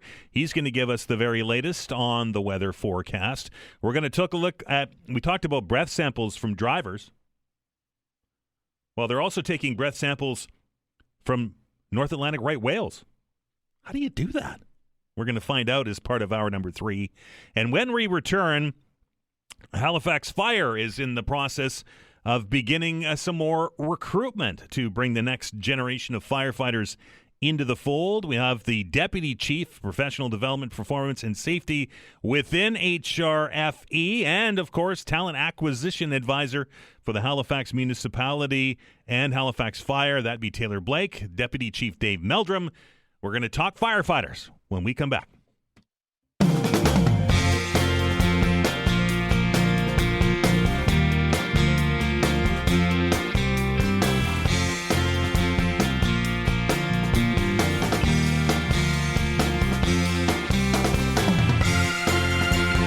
All right, welcome back. We're almost at the end of the year. As much as the calendar says so, it certainly doesn't feel like it. But when that calendar flips over into 2026, Halifax Regional Fire and Emergency will begin the process. They will begin accepting applications for career firefighters. And that's going to happen quickly after the holidays on the 6th of January and carry on for much of the month. And we're very pleased to welcome back to the show. It's been a while since we've had a conversation with one of our next guests. I'm very pleased to welcome the Deputy Chief of Professional Development, Performance, and Safety within HRFE. That is, of course, Dave Meldrum. Dave, how are you? I'm very well, Dan. It's been a while. How are you? I am well, sir. It's good to hear your voice. And also on the line, Talent Acquisition Advisor with HRM and HRFE, and that's Taylor Blake. Taylor, welcome to the show. Thank you for having me. I guess Deputy Chief Meldrum, we'll begin with the need. I guess the first question is, how many firefighters do you need out of this recruitment campaign? Well, we're recruiting in advance, Dan, and this is what we do. So right now we're actually onboarding some firefighters and getting close for a class in March of next year. So in January, on January 6th, we'll be opening our doors for applications for people who want to come fight fires with us. We can't say for sure how many we're going to need in 2026 and beyond. There is a request in front of council for some additional folks, and we do have some retirements coming up. Dave, what's the process? Obviously, an application is the starting point, but that's just the really early days. Then there's a long process involved with this, is there not? It is a long process. It can take up to a year for an applicant to go all the way through what we do. We're going to start in December, even before folks apply, with some information sessions that we're going to encourage people to attend. Then they do a written application in January. Once they're screened in, there's a series of tests. So they'll do a written aptitude test, and that's online using a computer. There's a physical abilities test. It's very, very challenging.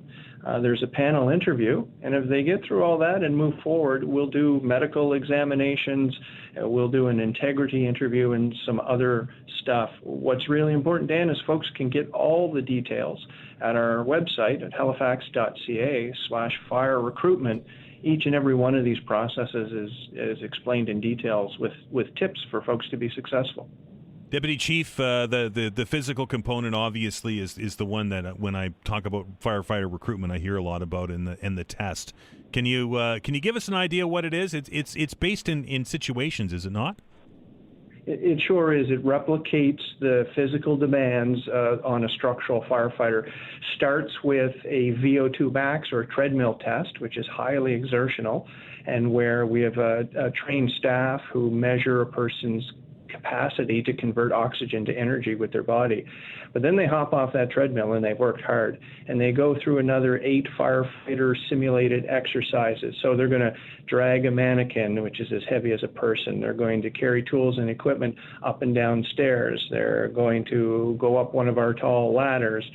They're going to do forcible entry simulation, as we would do to force a door, and a number of other things. It's a lot of work, and this test is continuous, so they don't get to stop, sit down, or rest. It's one thing after the other, and it is a time test. And I would imagine it's based in the real life environment, and there's obviously a physical component to being a firefighter on a daily basis. Well, that's right. And firefighter fitness is important for strength, for agility, for flexibility and endurance. And our firefighters will tell you that it's not just something you do to get on the job. It's a lifestyle that you really, really need to live. And at our info sessions, we'll have one of our IFF peer fitness trainers who'll be there to talk to folks about what that means and how they can prepare. Dave, once you get through the process and all of the steps that are outlined on the site you told us about and so on and so forth, when somebody is a successful candidate and becomes I guess a probationary firefighter, what's the process from then? Obviously, there's a whole ton of training that has to happen. Well, there sure is. So getting an offer of employment with us doesn't mean you're a firefighter. It means that we'll enroll you in our career recruit training program. And we teach that in-house. We have a lot of very dedicated staff who dedicate themselves to it. It takes 4 months. It's again, mentally and physically demanding. There's a lot of book work, but our recruits have to do the book work on their own, because when they're on our training grounds, they're in physical work the great majority of the time. It's not easy. Not everybody gets through. But when they're successful at that, then they can transition and become an on-shift, on-duty firefighter.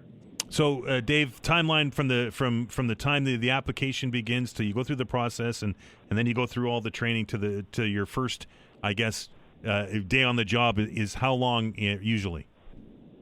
Depending on our hiring needs, of course, Dan, but for folks who were to apply in January, if they were successful and worked their way through all steps of the system, they could be put into a candidate hiring pool that could be used to create a class in the fall of 2026. So if you start in January and we get to hire folks, thanks to council funding, you could be in a class in late August, early September. You could be in recruit school till about December. And in around Christmas time, you could find yourself working in a fire station. At what point in this process, Deputy Chief, does somebody get on the payroll, actually start drawing dollars? From the day that we start training them. So all our training is paid. So they're drawing salary at the rate of a firefighter fourth class in the firefighters union here. So, and it's really important. We want everyone who thinks they can be a firefighter to have a shot. So there's no fees in any of our application process. Any of the tests we talked about, we don't charge any fees for that. There's a couple small things like a driver's abstract that later in the process a person needs to get, but we'll pay them back for that. It's like $15. And then on day one you start training with us, you're a fully paid employee with benefits, vacation entitlements, and pension. Deputy Chief, what kind of candidate are you looking for? Who should apply for this job? Well, the things that make a good firefighter, obviously we've talked about physicality. It's obvious that folks who can work well under pressure will do well. You know, you don't have to have been a firefighter to be excellent. We will make folks excellent firefighters. What you do have to have is care for people, respect for people, and be an excellent team player. So you mentioned all of the information is available online. Where can we read that for ourselves? Absolutely. So halifax.ca/fire recruitment, all one word, and jump on there, because on December 8th, 9th, and 10th, we're doing in-person information sessions, also on the 15th and 16th. And on the 11th and 17th, there's some online sessions that folks can join by computer. So we're going to be there ready to answer questions and help people be successful in our process. Deputy Chief, I appreciate your time today. No worries. Thank you, Dan. That is Deputy Chief Dave Meldrum. Also on the line, Taylor Blake, Talent Acquisition Advisor with HRM and HRFE. It's a long process, folks.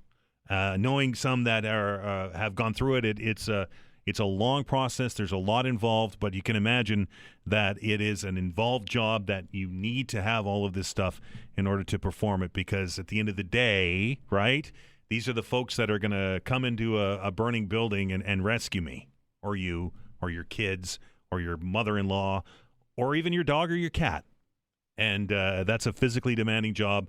And as I've said many times on the program, I sleep so much better at night knowing that folks like Deputy Chief Meldrum and his crew are on call and on duty and are able to help me in those situations when I'm probably having the worst day of my life. So again, those sessions are available. You can get all the information on the HRM website, and those sessions are coming up soon. So if you have any interest, or maybe you know somebody that has some interest in becoming a firefighter, here's your opportunity.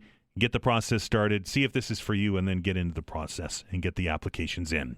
When we come back, I kind of kidded about this earlier on. They take breath samples from us when we're driving our cars, but did you know that they can also take breath samples from North Atlantic right whales? How do you do that? Well, we're going to find out when we have a conversation with a co-author and associate scientist at Woods Hole Oceanographic Institution, and that will be Amy Apprill. You're listening to The Todd Veinotte Show. I'm Dan Alstrand. Back in minutes.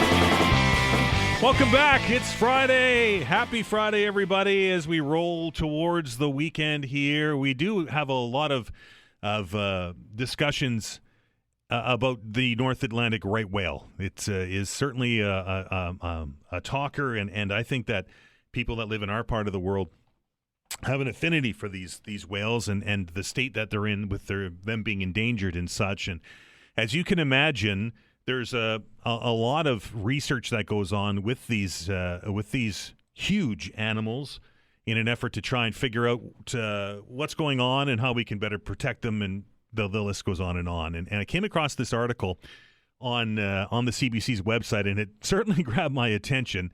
And I'm very pleased that our next guest is able to join us here on the show to tell us a little bit about how this whole thing works, because as I understand it, scientists have the ability now to sample the breath of, and I'm putting quotes around that, of a North Atlantic right whale, and they can study some of the stuff that shows up in these breath samples to get an idea of what's going on with the animal. I'm very pleased to welcome into the show today co-author and associate scientist at Woods Hole Oceanographic Institution, and that's Amy Apprill. Amy, how are you?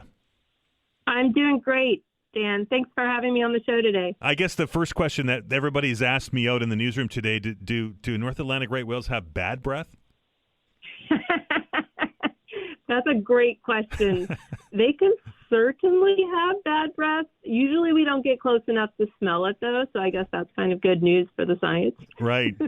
I can just imagine. Anyway, all levity aside, this is a serious scientific study that's going on with this.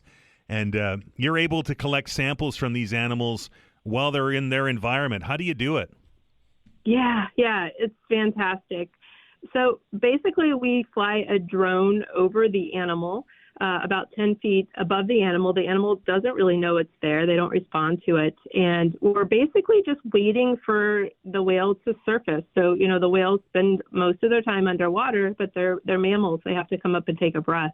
And so we rely on a skilled pilot and often a co-pilot even to watch video feed of these animals underwater. They can anticipate when that whale is coming up to the surface, getting closer, and then they can position the drone in the right place. And the drone basically has just a collection dish. It's like a petri dish that's clean on the surface. And then when they come up, they blow.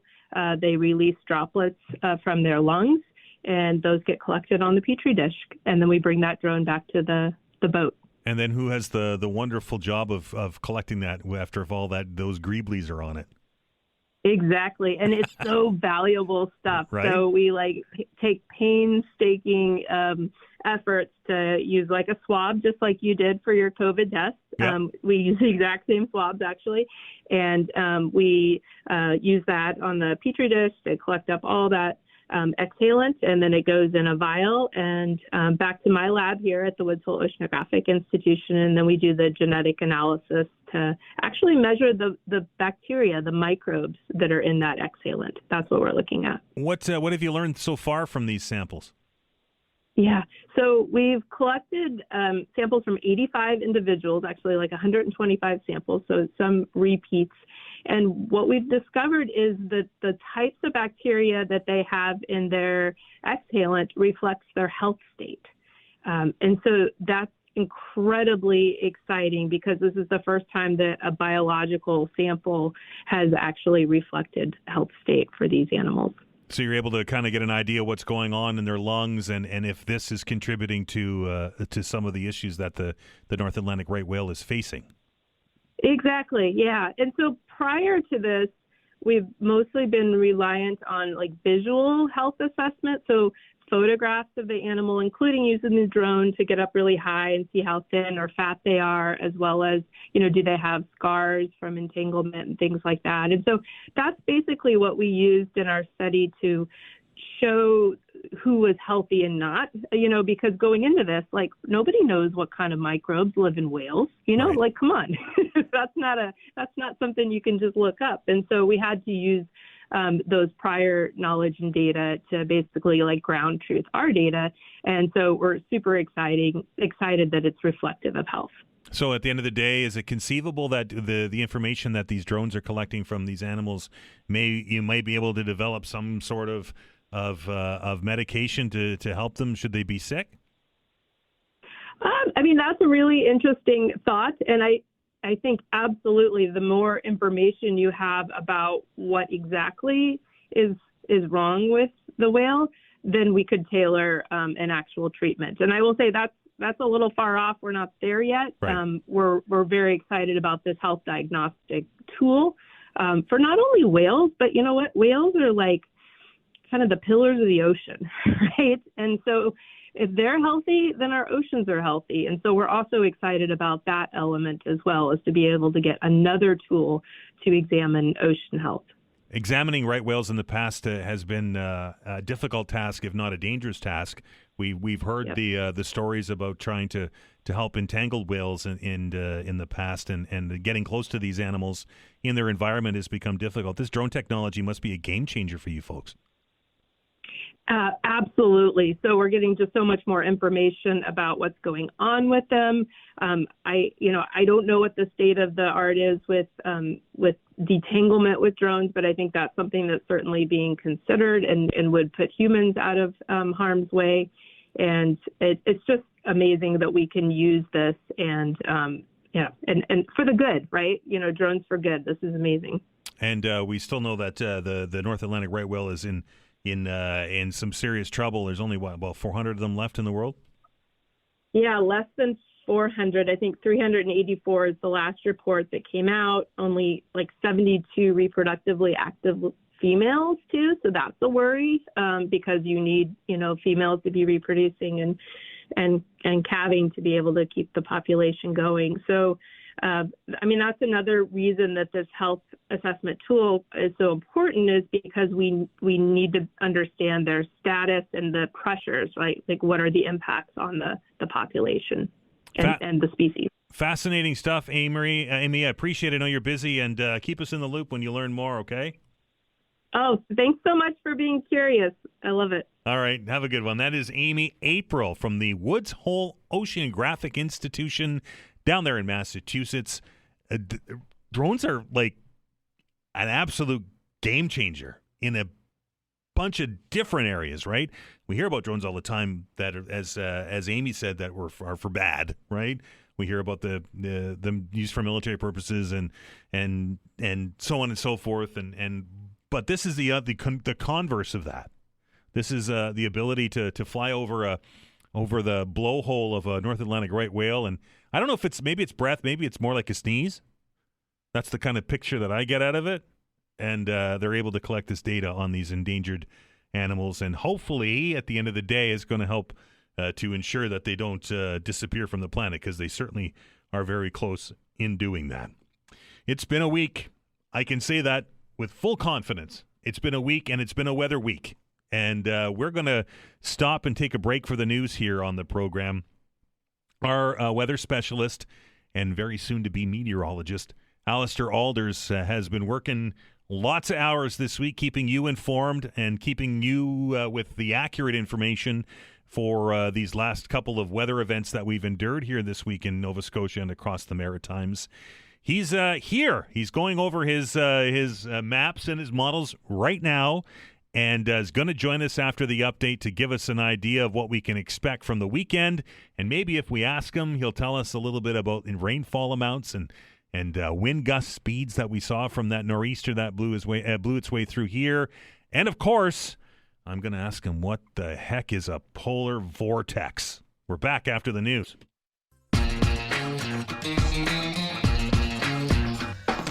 It's been a week, as I said before the break, and a Donair probably would go down good right now, wouldn't it? Sounds good. Allister, as you well know, and I'm going to say it because they don't get enough credit, our team here at 95.7 News Radio worked pretty hard this week with all the weather and everything else, trying to get the best information out to you that they could. And one of those people that was working extra duty this week, of course, is our friend and weather specialist, Allister Aalders, who is in the studio today, is taking a break from his maps and models and telemetry and all of the things that those that work in the world of science look at each day when they build these forecasts. And I'm very happy that you're in here, Allister. I'm going to get this out of the way right away, because I know that the Hurricane Whisperer already weighed in on it, and that was, of course, Chris Fogarty, and on my comments about the polar vortex. So I'm going to give you the floor, sure, and you can explain why this has become such a predominant feature in forecasting as of late.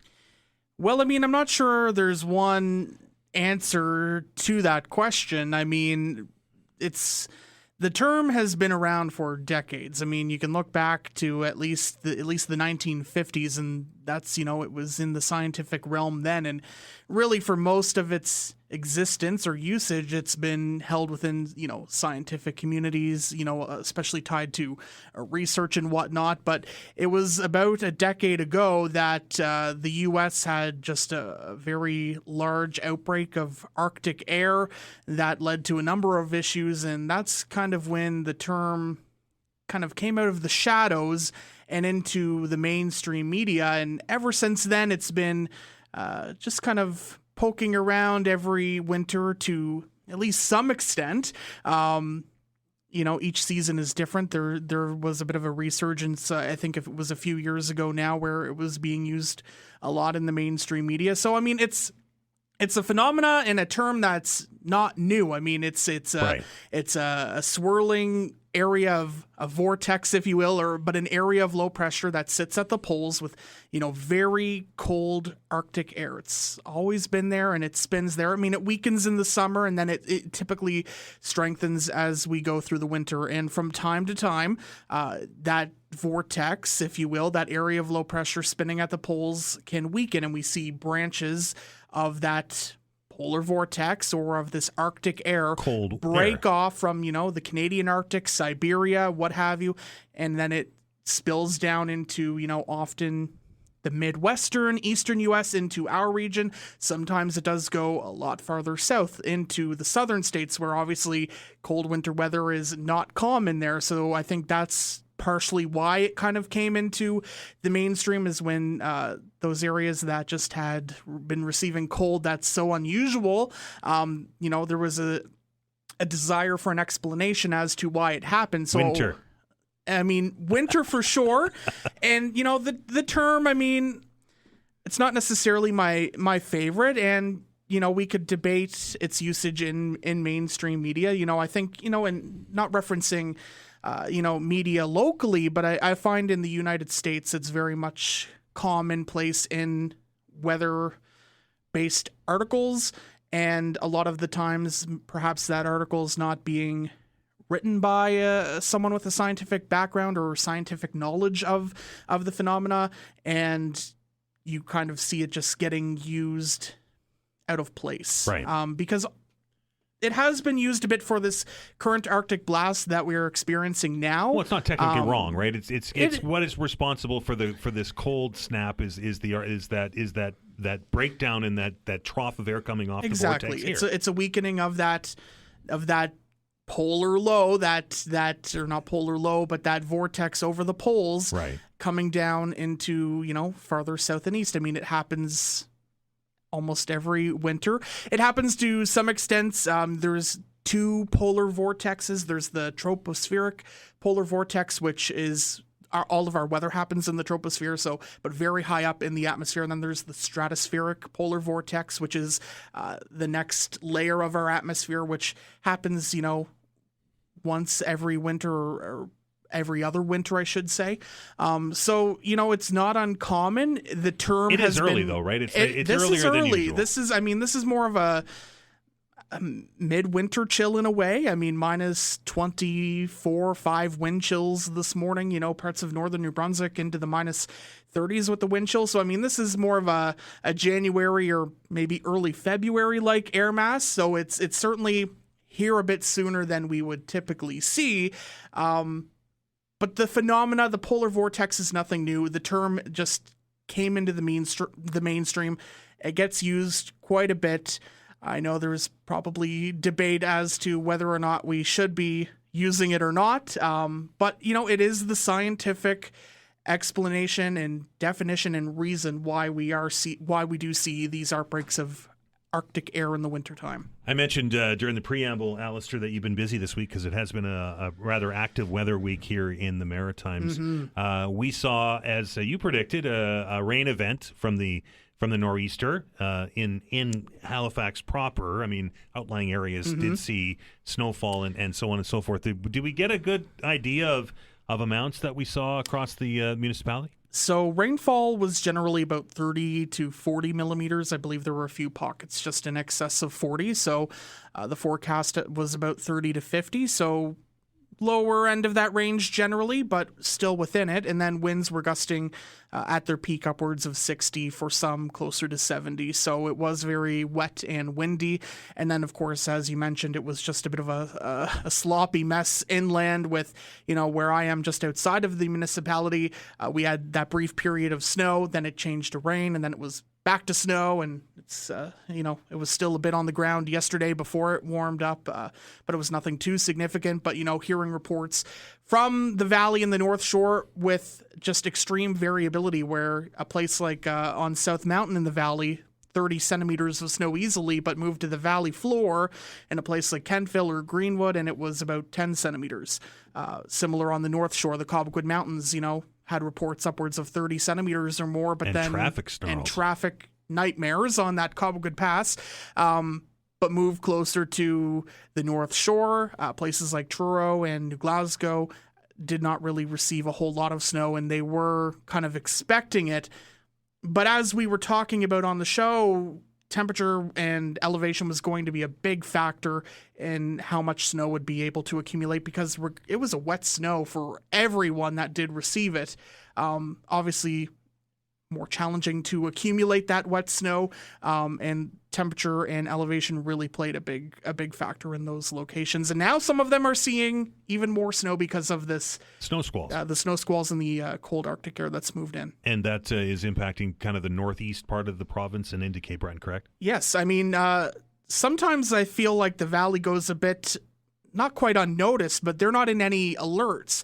But they have been receiving some onshore snow from the Bay of Fundy through Kentville, Greenwood, even down towards Yarmouth. So I've been receiving reports of, tricky travel conditions in that area. But it is especially so along parts of Pictou and Antigonish counties over the Northumberland Strait. And then for Cape Breton, especially western and northern Cape Breton, where you have a wider area of ocean that is open, with the cold air moving over those relatively warmer ocean waters, driving those snow squalls in. So last check earlier this morning, I mean, this does not include just the squalls. This includes kind of everything this week. North Mountain is over 60 centimeters. I mean, they're typically one of the higher snowfall areas, but starting to receive reports of, snowmobile trails in the Highlands are starting to get snowy, so people are getting excited. But certainly, I mean, part of the factor with the snow squalls too in Cape Breton is you have the Highlands, so you get extra moisture pushing up and condensing over the Highlands, so the snowfall gets a bit enhanced there typically with snow squall setup. So that's why they're expecting higher snowfall rates. But I mean, you have the snow coupled with winds gusting upwards of possibly 90 and 100 kilometers per hour today. So it's nice and sunny here in Halifax, but it's a completely different story for parts of the north and east, and just always shows that there's so much variability in our province, even though it's, relatively small in size. Right. How are we looking on the weekend? I understand we're in for a bit of a warm-up. Yeah, if you're not a fan of this early blast, there is a warm-up coming. So, I mean, the normal high for this time of year is 3 degrees. Nowhere near that today. We'll be near about +1 tomorrow afternoon, so that's not too bad. There's a chance of an isolated flurry. Otherwise, it's a mainly cloudy day. Not too bad. There's a cold front moving in on Sunday with likely a few showers in the morning, possibly mixed with flurries, but it's nothing too significant, and it clears out, and we should see at least a mix of sun and cloud for the afternoon, and the temperature climbs up to about 3-4 degrees, depending on where you are in HRM. So not a bad day either, just the possibility for some wet weather to start the day. Now, I will say, I mentioned this morning that there's a bit of a system coming in around Monday, and the models were not in agreement on if it would maybe strengthen a bit into a bit of a weak area of low pressure, or if it would just clip us with a few flurries. Looking at some of that guidance coming in this afternoon, starting to see the Canadian model kind of jumping on now. The American model was really jumping on it first, and the European model kind of all signaling that this weak clipper could develop into a weak area of low pressure, because behind this cold front, temperatures will be falling again for Monday. So the warm-up is short-lived. We're back not quite as cold, but into, highs near -4 on Monday. So Clipper scares me. That clash, the Alberta Clipper, which is, they're relatively fast-moving. They're typically fairly weak, but in this case, where it's coming in along that boundary of colder air with the warmer ocean waters, the models are trying to indicate that maybe it does strengthen a bit into just not a storm, but a weak area of low pressure that perhaps, if it does so, could bring us 5 to maybe 10 centimeters, depending on how strong that gets. I'm leaning towards maybe around 5. Some models have it only as a few flurries. So it's something we need to watch through the weekend, but I would say increasing chances we could see a bit of snow on Monday. Not a significant amount, but certainly enough to bring some accumulations and possibly tricky travel.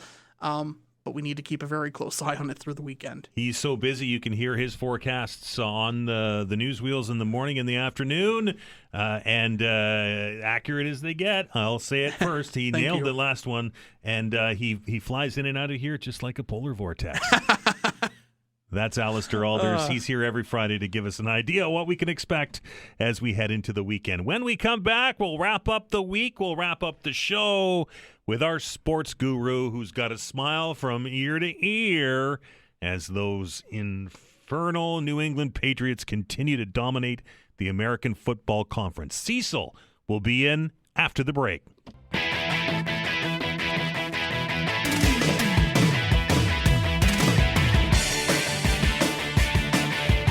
All right, welcome back. Just about done here on a Friday, but it can't be a week. We can't put the stamp on the end of the week without having a conversation with our next guest and our sports guru, and he is Cecil Wright. Cecil, how are you, brother? I'm good, thanks. Staying inside. Too cold out there. It is too cold. My goodness. Anyway, Cecil, we ran out of time last week. The Blue Jays have been quite busy in the off season, as we're not even getting anywhere close to spring training yet. Well, Dylan Cease, strong right-hander. He's going to help them a lot.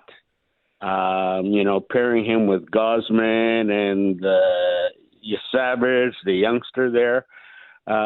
They've now got a top of the rotation that is going to challenge anybody, I think. And they're not done yet either, right? There's discussion that they're going to bring another right-hander and a $30 million person in Cody Ponce. So he was an MVP in the Korea League last year. Yeah, well, the Korean League, I'm not knocking it, but it certainly is a step or two below Major League Baseball. And, I know they're putting a lot of faith in the guy, but, tell me the truth. Have you ever heard of him before? No, but he's got a 97-mile-an-hour fastball. I'll take it. Yeah, well, I don't think you can pitch in the majors unless you got at least a 95-mile-an-hour fastball these days. The velocity is really crazy. It is. And the last time I threw on radar, I hurt my shoulder for about 2 weeks. And I didn't get to 40. Yeah, I was going to say, did you make it to 50? No. No, it's pretty awful. Cecil, the NFL is coming down to the end here, and we're getting into to crunch time. Lots of stories, obviously, and we'll get this out of the way. The Patriots look like they're going to seal up the seed for first overall in the AFC, and the Super Bowl will travel through New England, unfortunately. Well, give them credit. Mike Vrabel's done a great job. I got to say this, though. Their schedule has been weak as hell. And they've got 2 games, in my opinion anyway, 2 games that they really have to worry about. And that's they have to go to Baltimore and they got Buffalo. And Buffalo is going to want to, knock them off after New England went into Buffalo earlier this year and beat them. And Baltimore, it seems to me that Lamar Jackson isn't 100% yet. With our luck, when we play them, he'll be 110%.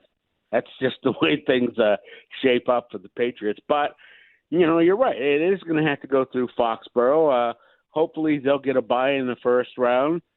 And, their offensive line will be able to keep Mr. Drake May clean, and he just may win MVP. Wouldn't that be something, right? If coming from where Drake May came from before the beginning of the season, and the state that the Patriots were in, right? Mm-hmm. Getting rid of a coach, bringing in Mike Vrabel, and to win the first seed overall, and then to have a quarterback in the MVP discussion is quite an accomplishment, even if it is the Patriots. Especially when all the experts are saying that their receivers were terrible, or Stephon Diggs is a troublemaker and overrated, blah blah blah. Then his left tackle goes down, his left guard goes down. They got backups in there right now, and still they did a good job. Kansas City Chiefs. What happens with this? Obviously, they can still. They're still in the hunt, but it's a difficult road. If they don't make the playoffs, we know Travis Kelce's going to retire. Do they blow this team up, or do you think they try one more time with Mahomes and company?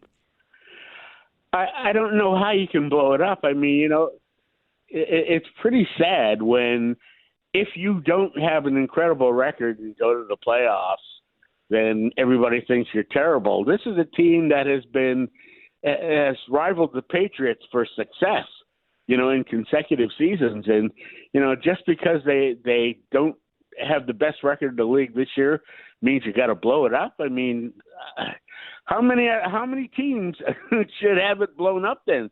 Seems like, about 20 teams should. Well, the Browns have been blowing themselves up for 25 years, and that hasn't seemed to fix anything, so... The Browns, they need Jim Brown back in their backfield. Oh, God rest his soul. Anyway, just very quickly, we're almost out of time, Cecil. Pittsburgh, the chants in the crowd last weekend to fire Tomlin were getting pretty loud. Is this his last season behind the bench there in the Steel Town? For his sake, because I think he's a real gentleman and a good football man, I hope it is, because the day after he is fired, he'll have another job in the NFL. I'll bet you some team will snatch him up right away. The guy's a great coach. They went out and they got Aaron Rodgers, who is 97 years old, and they got him to be the quarterback. I mean, you can't really blame Tomlin for that. So for people who will jump on him, it's the same thing I'm saying about the Kansas City Chiefs. The success has been so good that everybody expects them to be amazing every year. the same thing is kind of applicable with the Pittsburgh Steelers. The Dallas Cowboys lost to the Lions last night in Thursday Night Football. Cowboy season done, you think? I hope so. I can't stand the Cowboys. And you know what? I'll give them credit, though. They went on a little win streak. And then their fans, boy, they started, everything changed around, blah, blah, blah. Now what are they going to say? Right. Nothing. That's what they're going to say, nothing. Now the other team I'm worried about is the Eagles. Right. There's I'm hearing that there's dissent in the ranks there. I'm hearing that there's a real rift in the locker room in Philadelphia. Yeah, there's some issue there, and some people are quick to point the finger at the quarterback, Jalen Hurts. I don't know if he's the problem or if he's the savior. I don't know, but I'll tell you this. All of a sudden, Saquon Barkley hasn't been able to gain much yardage. I don't know whether it's because of the offensive line or he's just not reading the blocks well. I don't know what the problem is, but he started the season well, right? He had a good start. He had a couple great games there, but all of a sudden he's gone downhill. Cecil, as always, my friend, a pleasure. Have a great weekend and stay warm. I'll try. You too. That is our good friend Cecil Wright, our sports guru, and that's going to do it for the week. My thanks, my enduring gratitude to Vanessa Vandeness on the other side of the glass. This show doesn't happen without Vanessa, and she does a fantastic job day in and day out, each and every day and every week. It can't be said enough. Thank you to all of our guests this week for joining the conversation and sharing their knowledge with us. I learned something every day from this show. Did you know that you could fly a drone over the blowhole of a whale and collect data? I didn't. What a heck of a pilot. Anyway, and most specifically, thank you to you who picked up the phone and dialed the numbers and joined the conversation on the open hours. I look forward to them each and every week, and I know you do too.